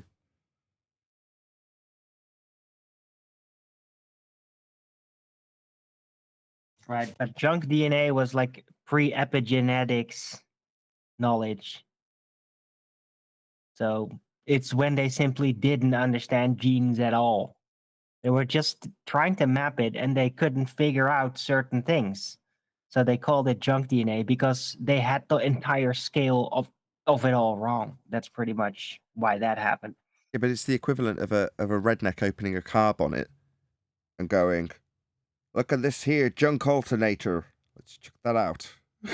Right. Yeah. Look at this junk fuel line. Look at these junk spark plugs. I don't know what they do. Just get rid of them. We don't know what they do. They're not useful.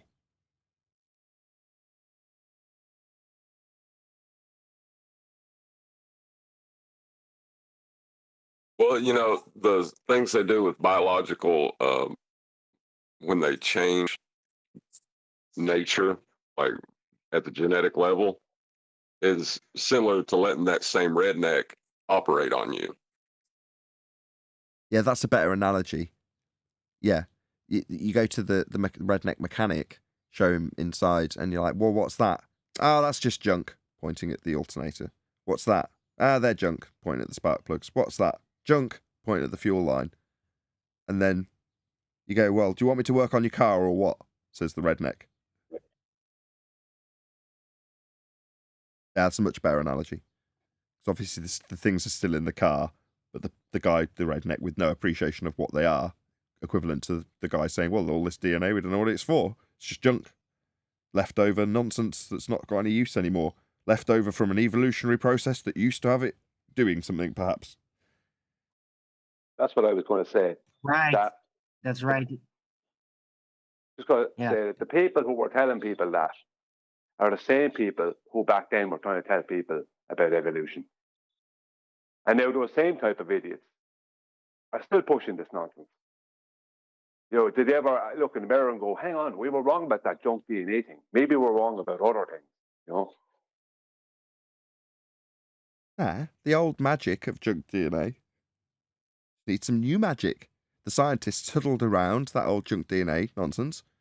They'll huddle around the new theory. Colloquial.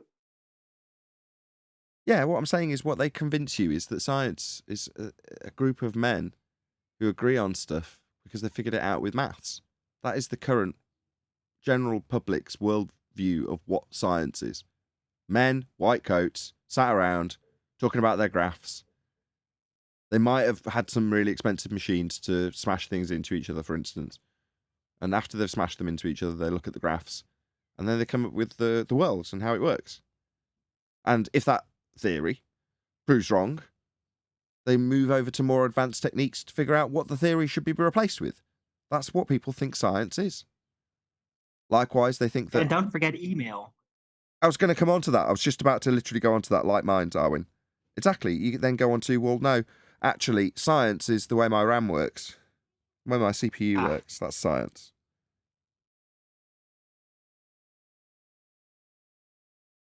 It isn't. It's technology. Now, some of the principles employed in the technology used in semiconductors has come from science. That doesn't make it science. Applied science, I think you might call it, or technology more accurately, And when you're tinkering with that technology that might have come off the back of scientific discovery, that's troubleshooting if it doesn't work properly. Definitely not science. That's all engineering. Yep, engineering. Me and Arwen are talking about an interesting topic yesterday evening. We were discussing cognitive dissonance, and we both came to the same conclusion, right? I don't know if any saw the series on Netflix about Chernobyl. Well, one of the things, whether you saw it or not, one of the things that was pointed out in that, and it was glaringly obvious for anyone who was using logic at the time, that there was a disseminator. Is it a disseminator they call it, where it's like a Geiger counter type thing where it reads the amount of radiation. And the ones they had in the plant in Chernobyl were, I think the highest they went to was 360, I think they call them Roentgens, right? Now, the thing about that was that when they got the readings back, that there was readings of 360 Roentgens, they were like, well, that's okay, that's manageable. You know, that's not the end of the world, that's manageable. It's only small.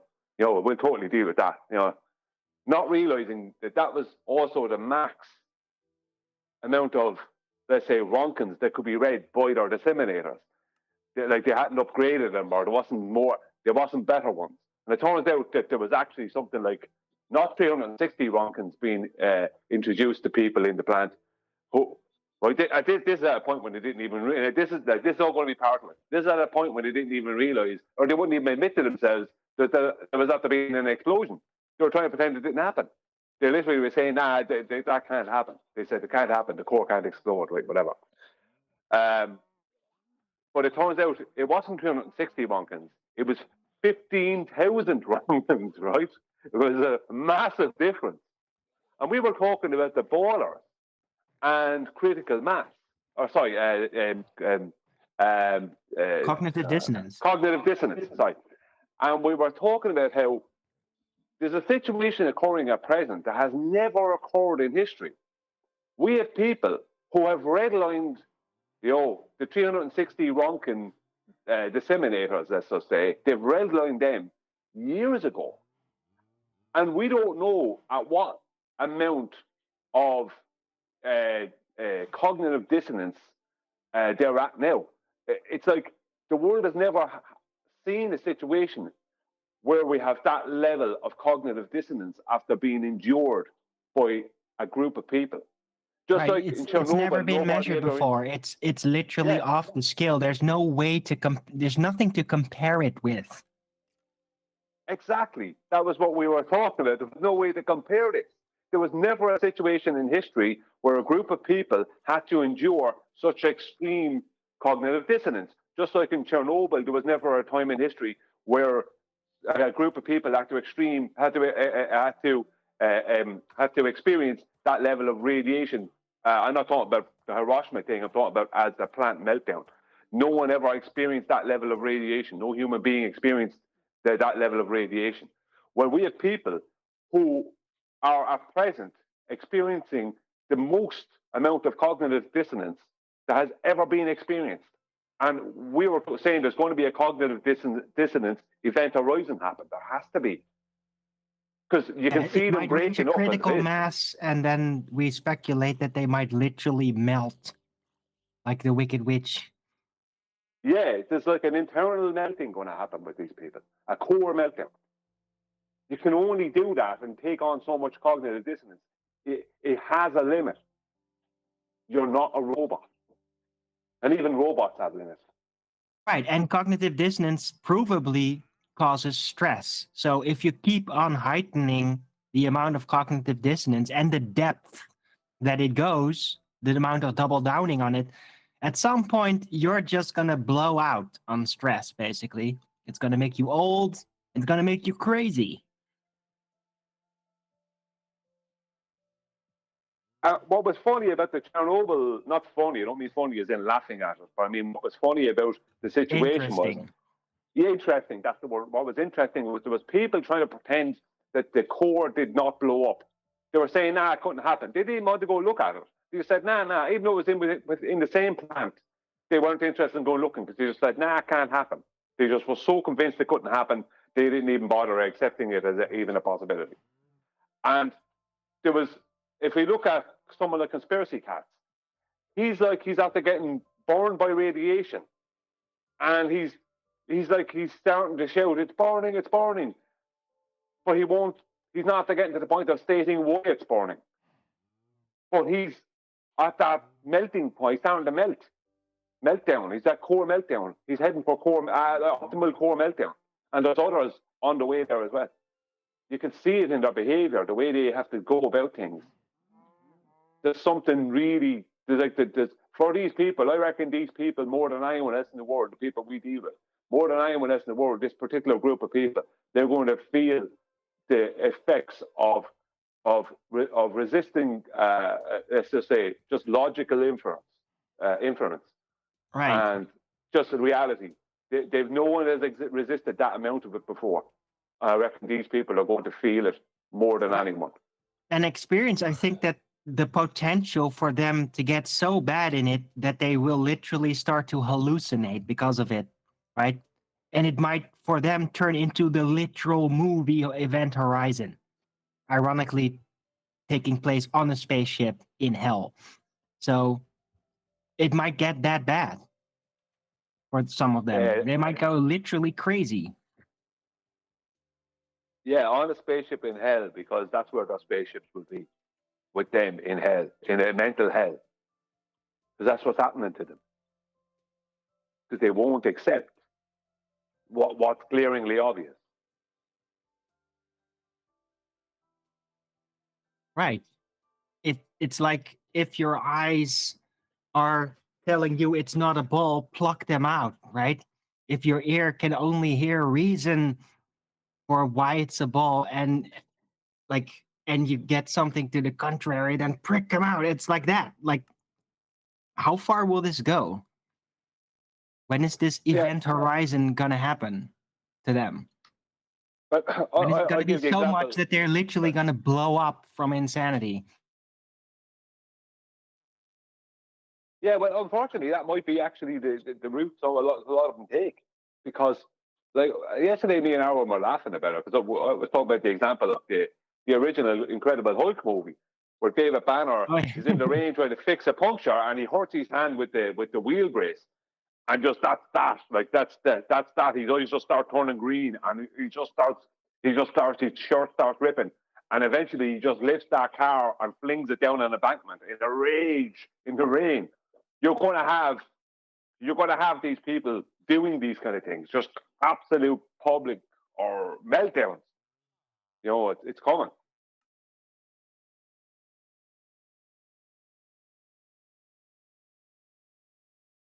Yeah, potential public aggression. Well, I think that the information must be suppressed at all costs. You're talking about an inquisition, and that wouldn't be good.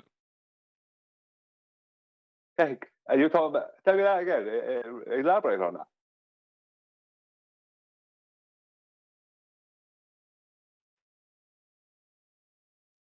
The point at where the information must be suppressed at all costs is called an inquisition. Wow. Yeah, an internal Spanish Inquisition thing going on.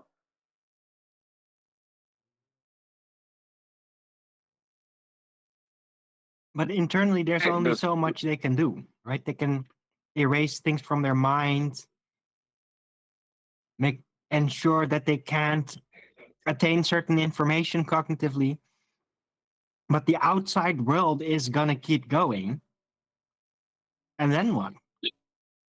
No, they can silence us. But they can only silence it in their heads. They can't actually silence us, right? The anti-flat earthers, they can't silence us. They can only just try to bully us out of the way. And it's not really working. Because they're not a big enough portion of the population yet. But say it did critical mass and the numbers that we over to the entire population, right? They could have an inquisition and silence us. Yeah, but we're still in their minds. All the things we said is still there. That's the point. All that is there. There's no stopping it. You know, there's no stopping this. It's like their Geico counters redlined years ago.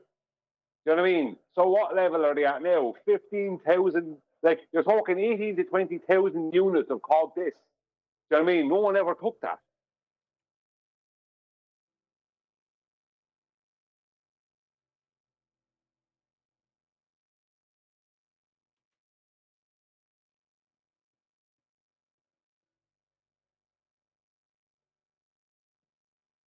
Right. So the overall point is we've never experienced people undergoing this level of cognitive dissonance before, and we don't know what's going to happen. We are going to assume they're going to go crazy, but we don't know how. Yes, that's the thing. We don't know how it's going to materialize.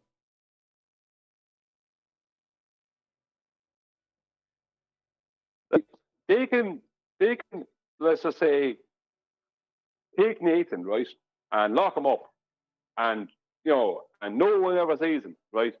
But that doesn't mean that they don't remember everything Nathan said. That's the problem. Locking Nathan away is not going to stop. Right, it's going to keep echoing in their heads.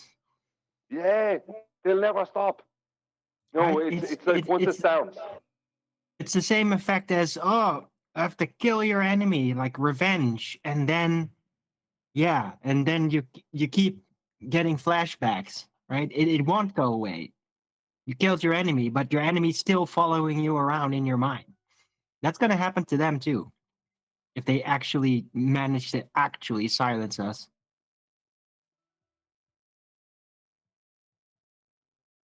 See, verbal silence is only one silence. It's the loudness in their minds. That's the one. It's every time they come across a subject or talk about a subject where a big gravity at, and that's all they'll remember is all the things that people like us said to them. You know what I mean? There's going to be that when they're trying to do their equations, no matter what they do, it's all going to end in a meltdown. There's no way around that. Right. If they strike us down, literally our quotations will start popping up in other people because they heard it one time. Right? They're never going to actually silence it. We've already been spreading around the information very succinctly and very memorable. And so it's going to just keep popping back up, even if we disappear off the internet. Yeah, it can never stop. It will never go away. Once you can't. It's like you saw your girl with another guy. You can't pretend it didn't happen. Do you know what I mean? You can tell yourself that it wasn't her. You can do whatever you want to do, but it was her. And you have to. There's no point in pretending. You know what I mean? Let's not live in fantasy and pretend it didn't happen. It happened. It was real. Do you know what I mean? There's only so long you can pretend to yourself that it didn't happen before reality comes crushing down on you. That's the way it is.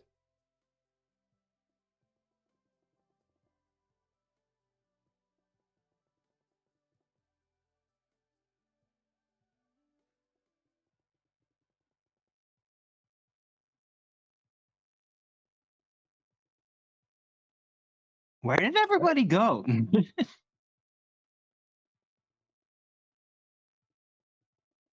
Yeah, because that topic. Is the show over? No. No? Oh, okay. I just sat back down again. So you didn't hear any of that? What me and Aaron were just talking about? Negative. Okay, I'll give you the rundown. Did you see the show or do you know anything about the Chernobyl disaster? I did not see the show, and I heard about the Chernobyl disaster, yes. Yeah, well, basically the Chernobyl disaster was the reason it got so to the point it got to was partially because people were just not accepting that it had happened. So you had a load of people who were in the plant, who were in charge of things. This is according to the mainstream story, but I'll use it as an analogy. And these people wouldn't even accept that there was an explosion. They just said, "No, that can't happen." They said, "It's impossible. It can't happen." This is what they claimed, right? Now, so they wouldn't even go and look. Even though there had been an explosion, they wouldn't even go and look to verify whether it happened or not, because they believed it could not happen. There was no way it can happen. That's the story. I'm just using it as an analogy. I can't say that's the truth, but that's the story. And they had, let's say, they were disseminators, I think they're called, and they read like a radiation level, like a Geiger counter type of a thing, right? And they went to 360, what they called Ronkin, I think they called them. And they were getting readings back that there was radiation being detected of 360 Ronkin. And they were going, that's not the word, that's grand, that's totally manageable, it's not. You know what I mean? It's like, we're not taking into account that there's a scimitar, like they say that the Geiger counters, whatever they were that they had, only went to 360 Ronkin. They didn't go past that, so they don't know if the radiation was past that point. They were just going, 360, we can deal with that. It turns out that the radiation levels were something like 15,000 Ronkin, which was a crazy amount, right? Whereas 360 Ronkin, like even though they were taking it lightly, was actually very dangerous. So 15,000 Ronkin would be extremely dangerous, right? Now, me and Aaron were talking about cognitive dissonance within our opposition. And we're making the point yesterday that never in history have a group of people ever endured the levels of cognitive dissonance that these people have endured. As in, never in history has any one group of people ever experienced that amount of cognitive dissonance. So we don't know. You didn't have to say it. You didn't have to say it twice. I got it the first time. But I just wanted to really make sure that you were getting it. It's like, we don't know. Come on. So you're working on the Anthony Sleeping Warrior philosophy. Tell them what you're gonna tell them. Tell them, then tell them what you've told them. Yeah. It works. Yeah. It works. The thing is that, you know what? I like the fact that he these guys- reiterates. That's me. And QE always gets on me about that. Reiterate, reiterate, reiterate. We heard you the third time. That's QE always gets on somebody about that. Rose over the years. Right. So you're saying this is cognitive dissonance. Is that what you're trying to say? No, it's not just cognitive dissonance. No, it's levels no, of it's cognitive dissonance that are off the chart and they're unknown in history what actually happens. So it's like a meltdown. It's never happened before, but we suspect it's about to happen. And this is going to be unique. It's a unique psychological event. So you said it's not cognitive dissonance; it's levels of cognitive dissonance. That makes perfect sense. Well, it's not just a little bit of cognitive dissonance. It's fractal it's dissonant cognition. It's dissonant cognition, aka cognitive dissonance. The point is, it's to levels that we've never seen before. Even in cults, in our history, and Gracie groups, it never went to this level, ever. Yeah, we're Not even talking close. 18 to 20,000 units of cognitive dissonance. Pardon me. I mean, on another note, 200 units shout of... out. 1 second, Ian.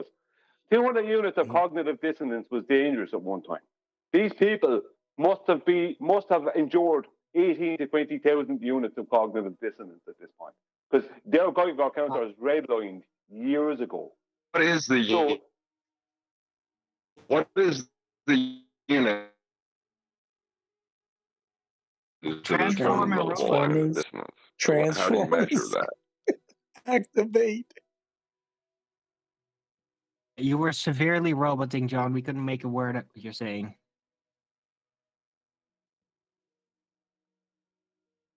refractive curvature you were transforming.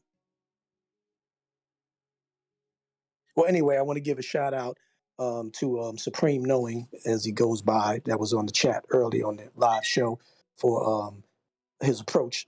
Like I like the way QE, like Nathan, take no prisoners. Don't let them come up for air. As soon as they come up for air, dunk them back down. Smack their lies in their face. Don't let them even try to come out their face again. Just suffocate them with truth and just take no prisoners. Go hard. Shout out to Supreme Knowing for doing that. If you read the chat, you can see what I'm talking about.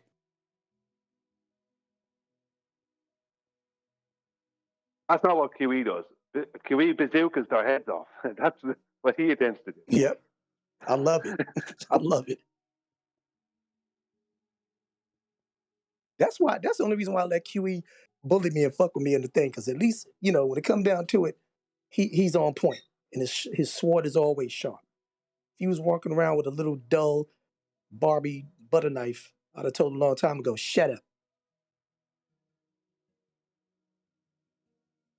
But he's not bullying you. He's correcting you. There's a difference. No, I'm not talking about when he corrects you. I'm talking about when he says, hey, I'm talking. Hey, who's this? Who the hell is this?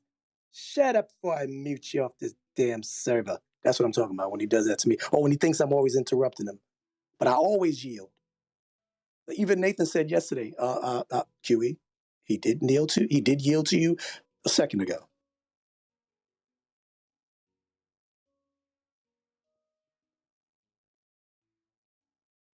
He is kind of a bully.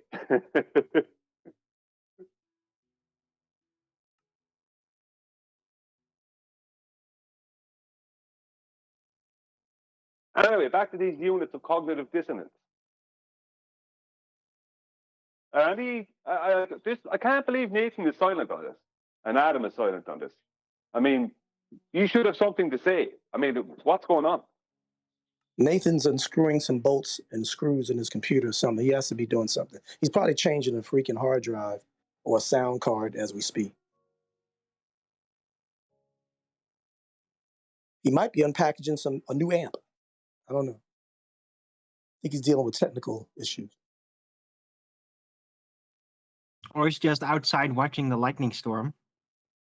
All right, in a year's time, he'll be talking about it, Arwen. My God. Like, me and Arwen are totally super interested in the psychological study. You know what I mean? It's like, we need to form some kind of a military riot police, because there's going to be craziness going on. Well, I wonder what's going to happen, right? Eventually. Like, how much more crazy can it get, and what will be the response? Like, when is it going to finally get recognized as this is just insane? It needs to be stopped. But look, is right? it really that extreme though? I mean, even the person that you say, give me your keys, you've been drinking too much, I need to drive. And they said, no, I got it, I'm great, leave me alone. And they fight you, literally physically fight you, depriving you of taking their keys from them because they believe that they can drive. So, I mean, that's pretty much how these guys are. They, in their minds, because the state of whatever, toxicity, I don't know what it is that caused them to be like this, whether it's incentivized to stand on their ground, but it's not extreme. It's this happens. It happens on different levels.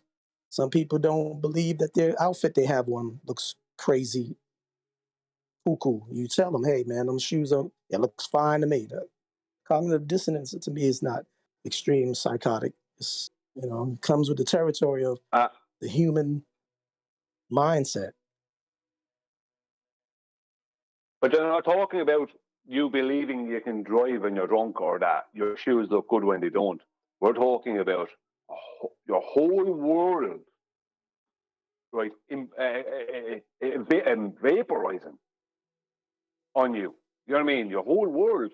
It's like we're talking about a consistent increase of cognitive dissonance being added to a human body and mind over the course of almost a decade now. So for some of them, I mean, how much? I mean, that's not like just a little bit. That what you're talking about is like 200 units of cognitive dissonance. That's what you're talking about. Me and Arwen are talking about So 18 to 20,000 units of cognitive dissonance. Right. Well, to me, you they've surpassed by far the entire what is it, Harikiri group, or what is it, those crazy dancing people religiously. They seem kind of nutty, and right. These ballers have surpassed it way back past that. They're much crazier. Hare Krishna. Yeah, Hare Krishnas, right? Yeah. They're a little well weird. past Hare Everybody Krishnas. knows they're a little weird, right? Well, these ballers way past that. Yep. So with that being said, Brian, when you started that, you should have said, "Oh, it's worse than that," and then proceeded to break it down. Because what you just told me, yeah, it is worse than the inebriated driver that insists that they're sober enough to drive. So I digress on that. That's true. Your whole world? Come on now. Yeah, because when that person sobers up, right, now they might have crashed the car, whatever. They might realize that someone took the keys off them and they got into a fight with the person because they took the keys. But they'd realize, yeah, geez, I actually couldn't drive that car. When they sober up. But these people are globe drunk, and when they sober up, it's going to be the worst hangover. I mean, heliocentric. It's going to be. I don't know. A hangover doesn't do it any justice. We're talking about like a hangover is not. We're talking about. Chernobyl levels of internal. Without belittling Chernobyl and just saying that's the only way I can. The only analogy I can make is a nuclear power plant. It's going to be like a sledgehammer in the head. That's what it'll be like. It's going to be like they've been hitting themselves with a lump hammer in the head and smashing their whole body up with a lump hammer for years, and then they stop and see what mess they've made. I don't know. That's not even going to do it. You're talking now a nuclear meltdown. That's what we're talking about here, of cognitive dissonance.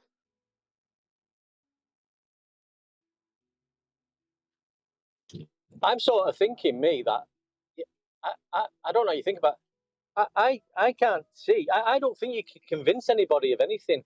I think you can only convince yourself. I think it's impossible to convince anybody.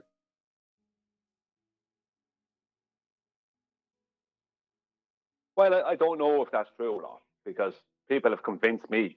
But you have to accept it. Do you know what I mean? You have to accept it, I suppose. It's kind of a double-edged sword. People can give you all the stuff, but you have to accept it. So it comes down to whether you accept it or not. Because acceptance is the key word, isn't it? I mean, horizontal. Horizontal, right? That was a couple of years ago they were bringing that up over in bed. Horizontal. That's a horizontal curve. Spherical triangles. Ooh. Yeah. I mean, what level of? I mean, that's like several years old. I mean, what's going on in their minds now? That's what I mean. I mean, it's obvious if you're telling them the facts about it, and they're not being convinced, you can't convince them. It's got to come from within themselves. Sure, I don't know what it is. I've been talking to people for years on this.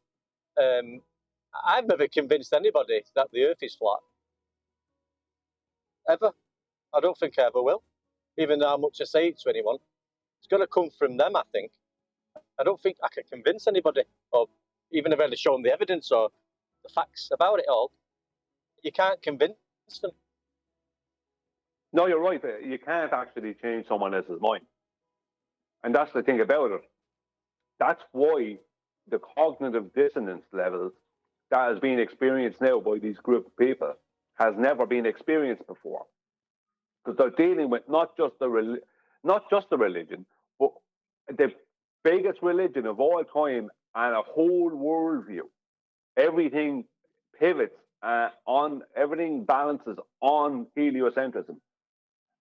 So the more and more that these people stay around and stay involved and deny, the greater the amount of cognitive dissonance they're having to endure. You know, it's like a wind that's getting stronger and stronger and stronger, and it's going to turn into a tornado eventually, or a cognitive dissonance tornado. Like, it's going to, you know what I mean? There's no stopping. Yeah, but it's not. I mean, No. It's a big mind storm. It's probably more frustrating to us to observe them with the cognitive dissonance than them actually going through it themselves. Because we can see what's happening. Oh, no. No, but they know that's not can't. true. There's even if you don't understand what's going on because of cognitive dissonance, you will still feel it. You see? You will still feel that pain, whether you understand it or not. It is not a painless process, cognitive dissonance. Definitely not.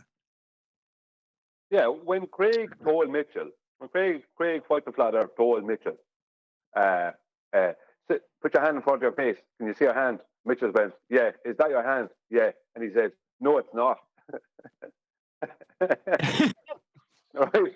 What level of cognitive dissonance do you need to live in to get to that point? And that was several years ago. So who knows what's happening inside Craig's head now? I mean, what do you need to get to? I mean, whatever stress we get from them, we think it's extreme, but it's nothing compared to what we do to them internally. What they're doing to themselves, actually. Because they're doing that to us, but they're also doing it to themselves. But what they're doing to themselves is sitting in the nuclear plant, denying that the explosion happened. You know what I mean? That's what's going on. They're sitting around a big board, big meeting table, talking, but denying that they're in a nuclear plant that's after the core reactor is after exploding or whatever. That's what they're doing. They're denying that happened. They said, no, that can't happen, couldn't happen. No, it can't happen. You know, that's what they're doing. And there's fire engines and police and ambulances and all panic going on around it, and they're sitting there as if, no, that's not happening. So that's where they're at. So that has to have an ending point where it's just there's a scream and they're tearing open at the clothes and just rage and, you know, lifting tables up and smashing them out through windows and just go, you know, biting into things. You know, you know what I mean? There's going to be a weird, like, it's going to be crazy. There has to be, like, you know, you're going to see people physically doing things that seem impossible. And it's out of rage and, you know, a pent-up cognitive dissonance for a long time. That's what's going to happen. It's going to be an unbelievable meltdown. It won't be nice. Right. You won't laugh at it. So you're predicting a Hulk event, basically, coming out of it, which is an idea, right? Yeah. We don't know what's going to happen. We've never been to this level before. You think it might express itself in a Hulk-like event? Yeah. Hulk or Chud.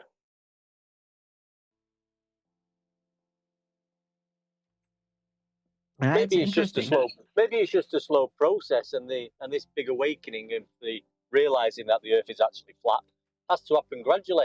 And maybe, I don't know, maybe there's some sort of other force involved that's gradually unfolding the truth. Because if you did it all in one go, it'd just be fucking catastrophic. So obviously we're all one of the first lot to get to the truth, and now something's got to happen to the other retards. But they won't do it straight away. They've got to do it gradual and slowly. Aye, but that's the problem. There's people who've been around for years who've denied for years reality. And it's consistent denial of reality for such a long period of time. That is the thing. Because you're saying, yeah, it happens slowly. Yeah, but it is happening slowly. It's like a pot that you have on, a pressure cooker. Like, you have the heat on underneath and it's starting to heat up. And I mean, you leave that on and that lid is going to absolutely, like, that steel pressure cooker is going to explode. There's no way around it. There's going to be, you say, I mean, I missed the first bit. I've been in and out of signal, but it's like Dave Triangles McKeegan, for example. We've got it in writing. He's admitted that you can't get an elevation angle off a curved Earth, and you need a flat horizontal baseline, and you use triangulation and trigonometry. Now, so he's saying that, Now, does he still think the Earth's a globe, or does he know it's flat and he just can't admit it? I mean, what's going on in his mind, do you think? Well, that's the thing. This is a perfect example. 180 degrees McKeegan. Perfect example. Right? Because there's someone who has to admit to people, yeah, you have to use a horizontal baseline, right? But you have to get to that point. But then trying to make it a globe, he has to go through that in his head. I mean, the level of, compartmentalization that's going on in his brain to get that to happen. You can't look at your kitchen floor and go, that's a sphere. You can't do that. You can't measure along, let's say a distance along your floor and go, that's a sphere. Your kitchen floor. You can't do that. So how does he keep the ball going in his head when he knows, because he's had to admit it's a horizontal measurement between A and B. I mean, that's what I'm talking about.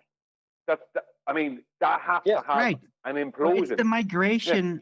It's the migration into the mind where things are more flexible and you can get away with it. But as soon as you get real in the real world, nobody gets away with it. So they just move into their minds. Right? They're moving into fantasy land. That's now their foundation. That's where they're looking from, because in there everything is possible, and they can do anything to eventually justify the Earth being a globe again. But they can only do it there. They can't do it in the real world.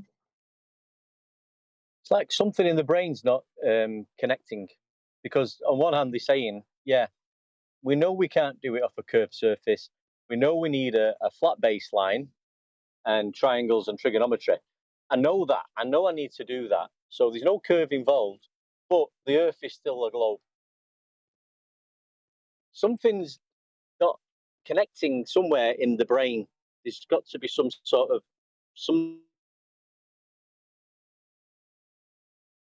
things of the thinking process of the brain. It's the rejection of sensory input in favor of a model. Thing in their mind. If you imagine your safe space, right, slowly becoming hell for you. So your safe space that was great slowly becomes a form of hell. And you allowed it to get to that point because you wouldn't admit that it wasn't a safe space. It's like jumping out of a steel boat into a rubber dinghy in shark-infested waters because you think the rubber dinghy is your safe space. It's not. It's not. Yeah, I gave the analogy to Ruhif.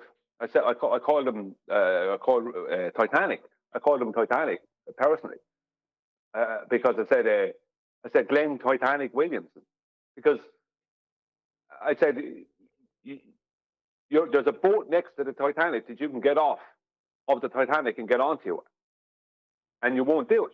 You want to go down with the Titanic. It's like being on the Titanic and pretending it's not going down. How do you do that? Great analogy. I like that analogy.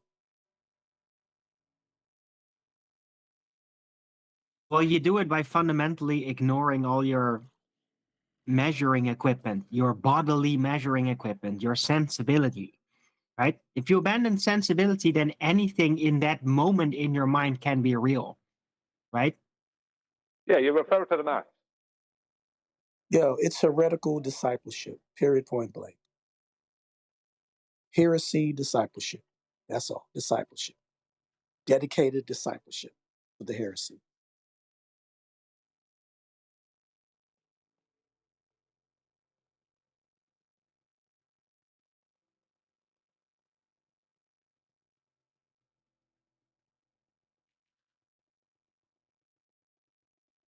I'm going to bring this up again later on QE Live. Yeah, when Nathan's actually around. Yeah, I'm going to bring it up, start a big conversation about it on QE Live. You know what?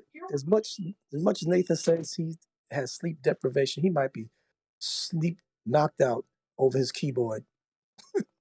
For all we know, or head laying back in his chair with his mic on mute. I say he's drinking coffee and eating chocolate biscuits.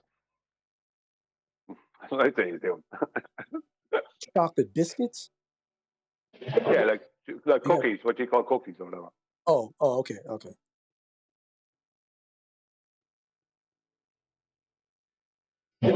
I have a question for Brian, if you're available. Yeah. Far away.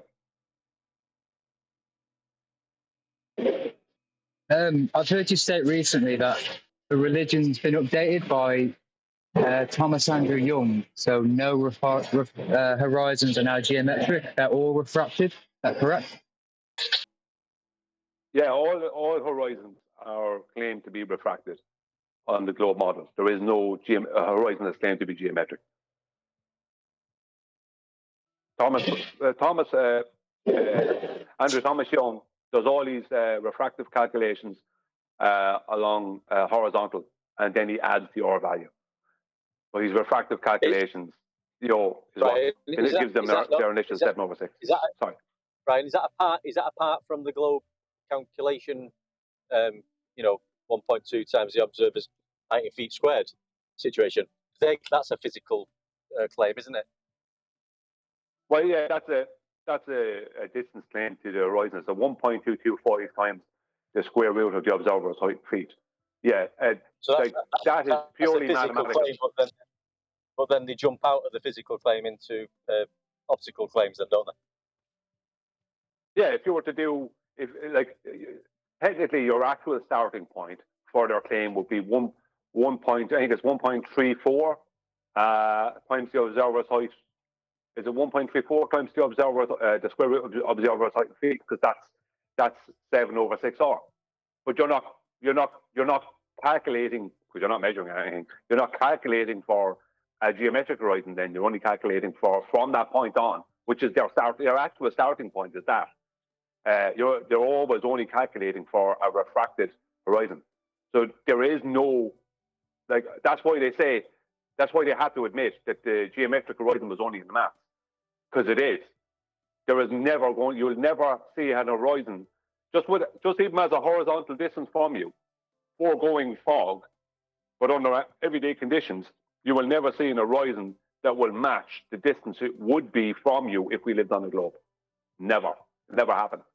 Because the globe makes the horizon too close to you. That's why, and because obviously we know the horizon is just an optical phenomenon and it moves about, they have to claim that it's refracted. And even their claims of refraction, regardless of how much over 6R they want to add, it's still only basically a distance claim. They can add the R to it, but it's still only a distance claim, a mathematical horizon, because even the refracted horizons are only mathematical. Because they can't show you one. They can only see an horizon, determine a distance, say, well, because of this island, it must be this far away. And then they go and do the calculations and say, oh, that's only happening because of 410/6R. This is all they can come up with. So, no, there is no, like Andrew Thomas Young even, if you look at what he did, there is no such thing as a geometric horizon. Even with it, it's only mathematical. Only. I mean, who in the right mind think you can measure a distance to the horizon? Who in the right mind think you can measure that? And it's physical when it's optical. I mean, it's just pathetic. You even think that. The reason I ask that is, so with his update, does that then invalidate all the Earth curve calculators without refraction in them? And number two, he must have been contacted, because I haven't seen him on the circuit, so he must have been contacted by an anti-flat earther because of the black swan. Is that correct? Well, he never really came onto the circuit. He was just referenced. So he never came on. Andrew Thomas Young never came onto the circuit that I remember. He was only referenced. And Rumpus used to reference him all the time, but then Rumpus had to stop referencing him after January 2020 with the black swan. Yeah, when he never claimed a geometric horizon.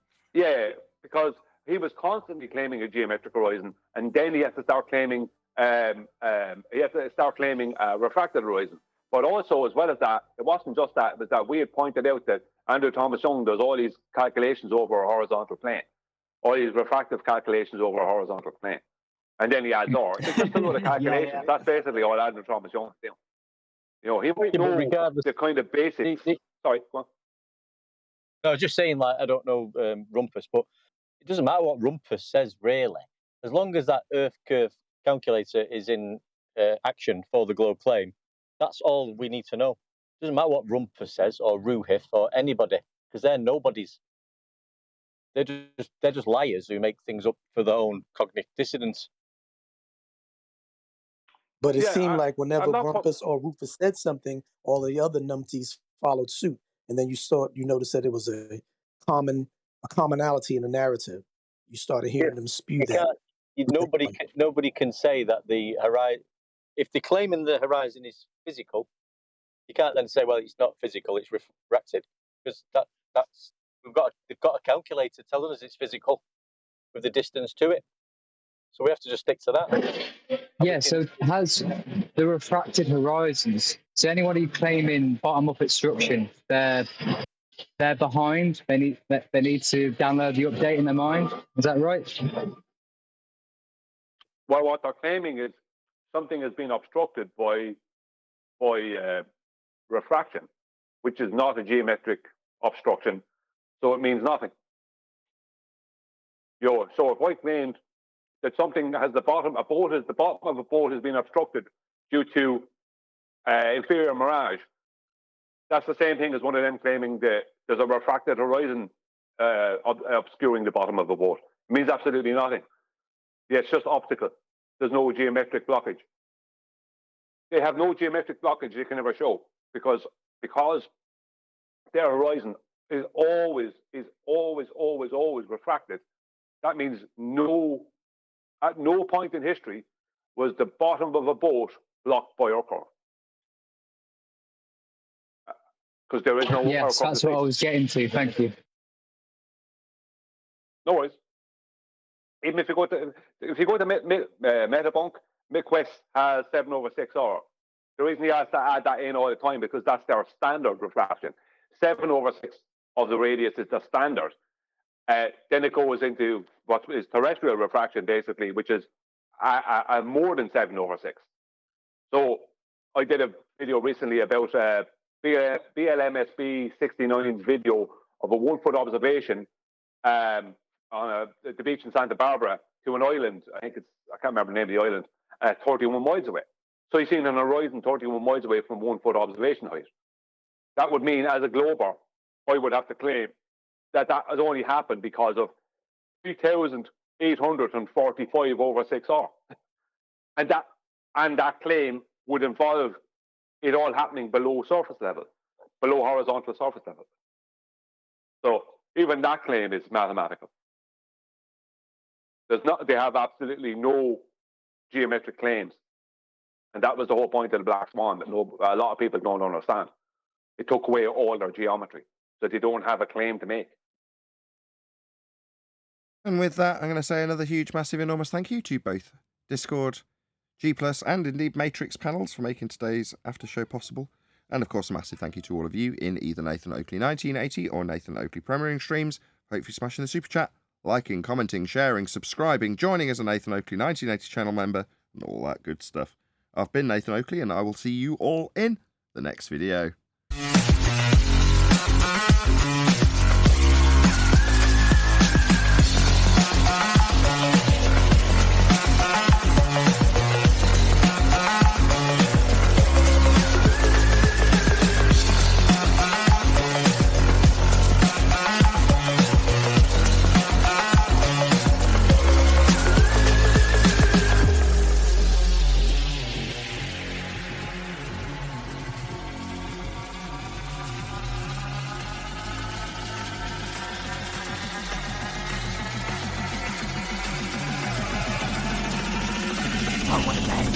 What a lovely day!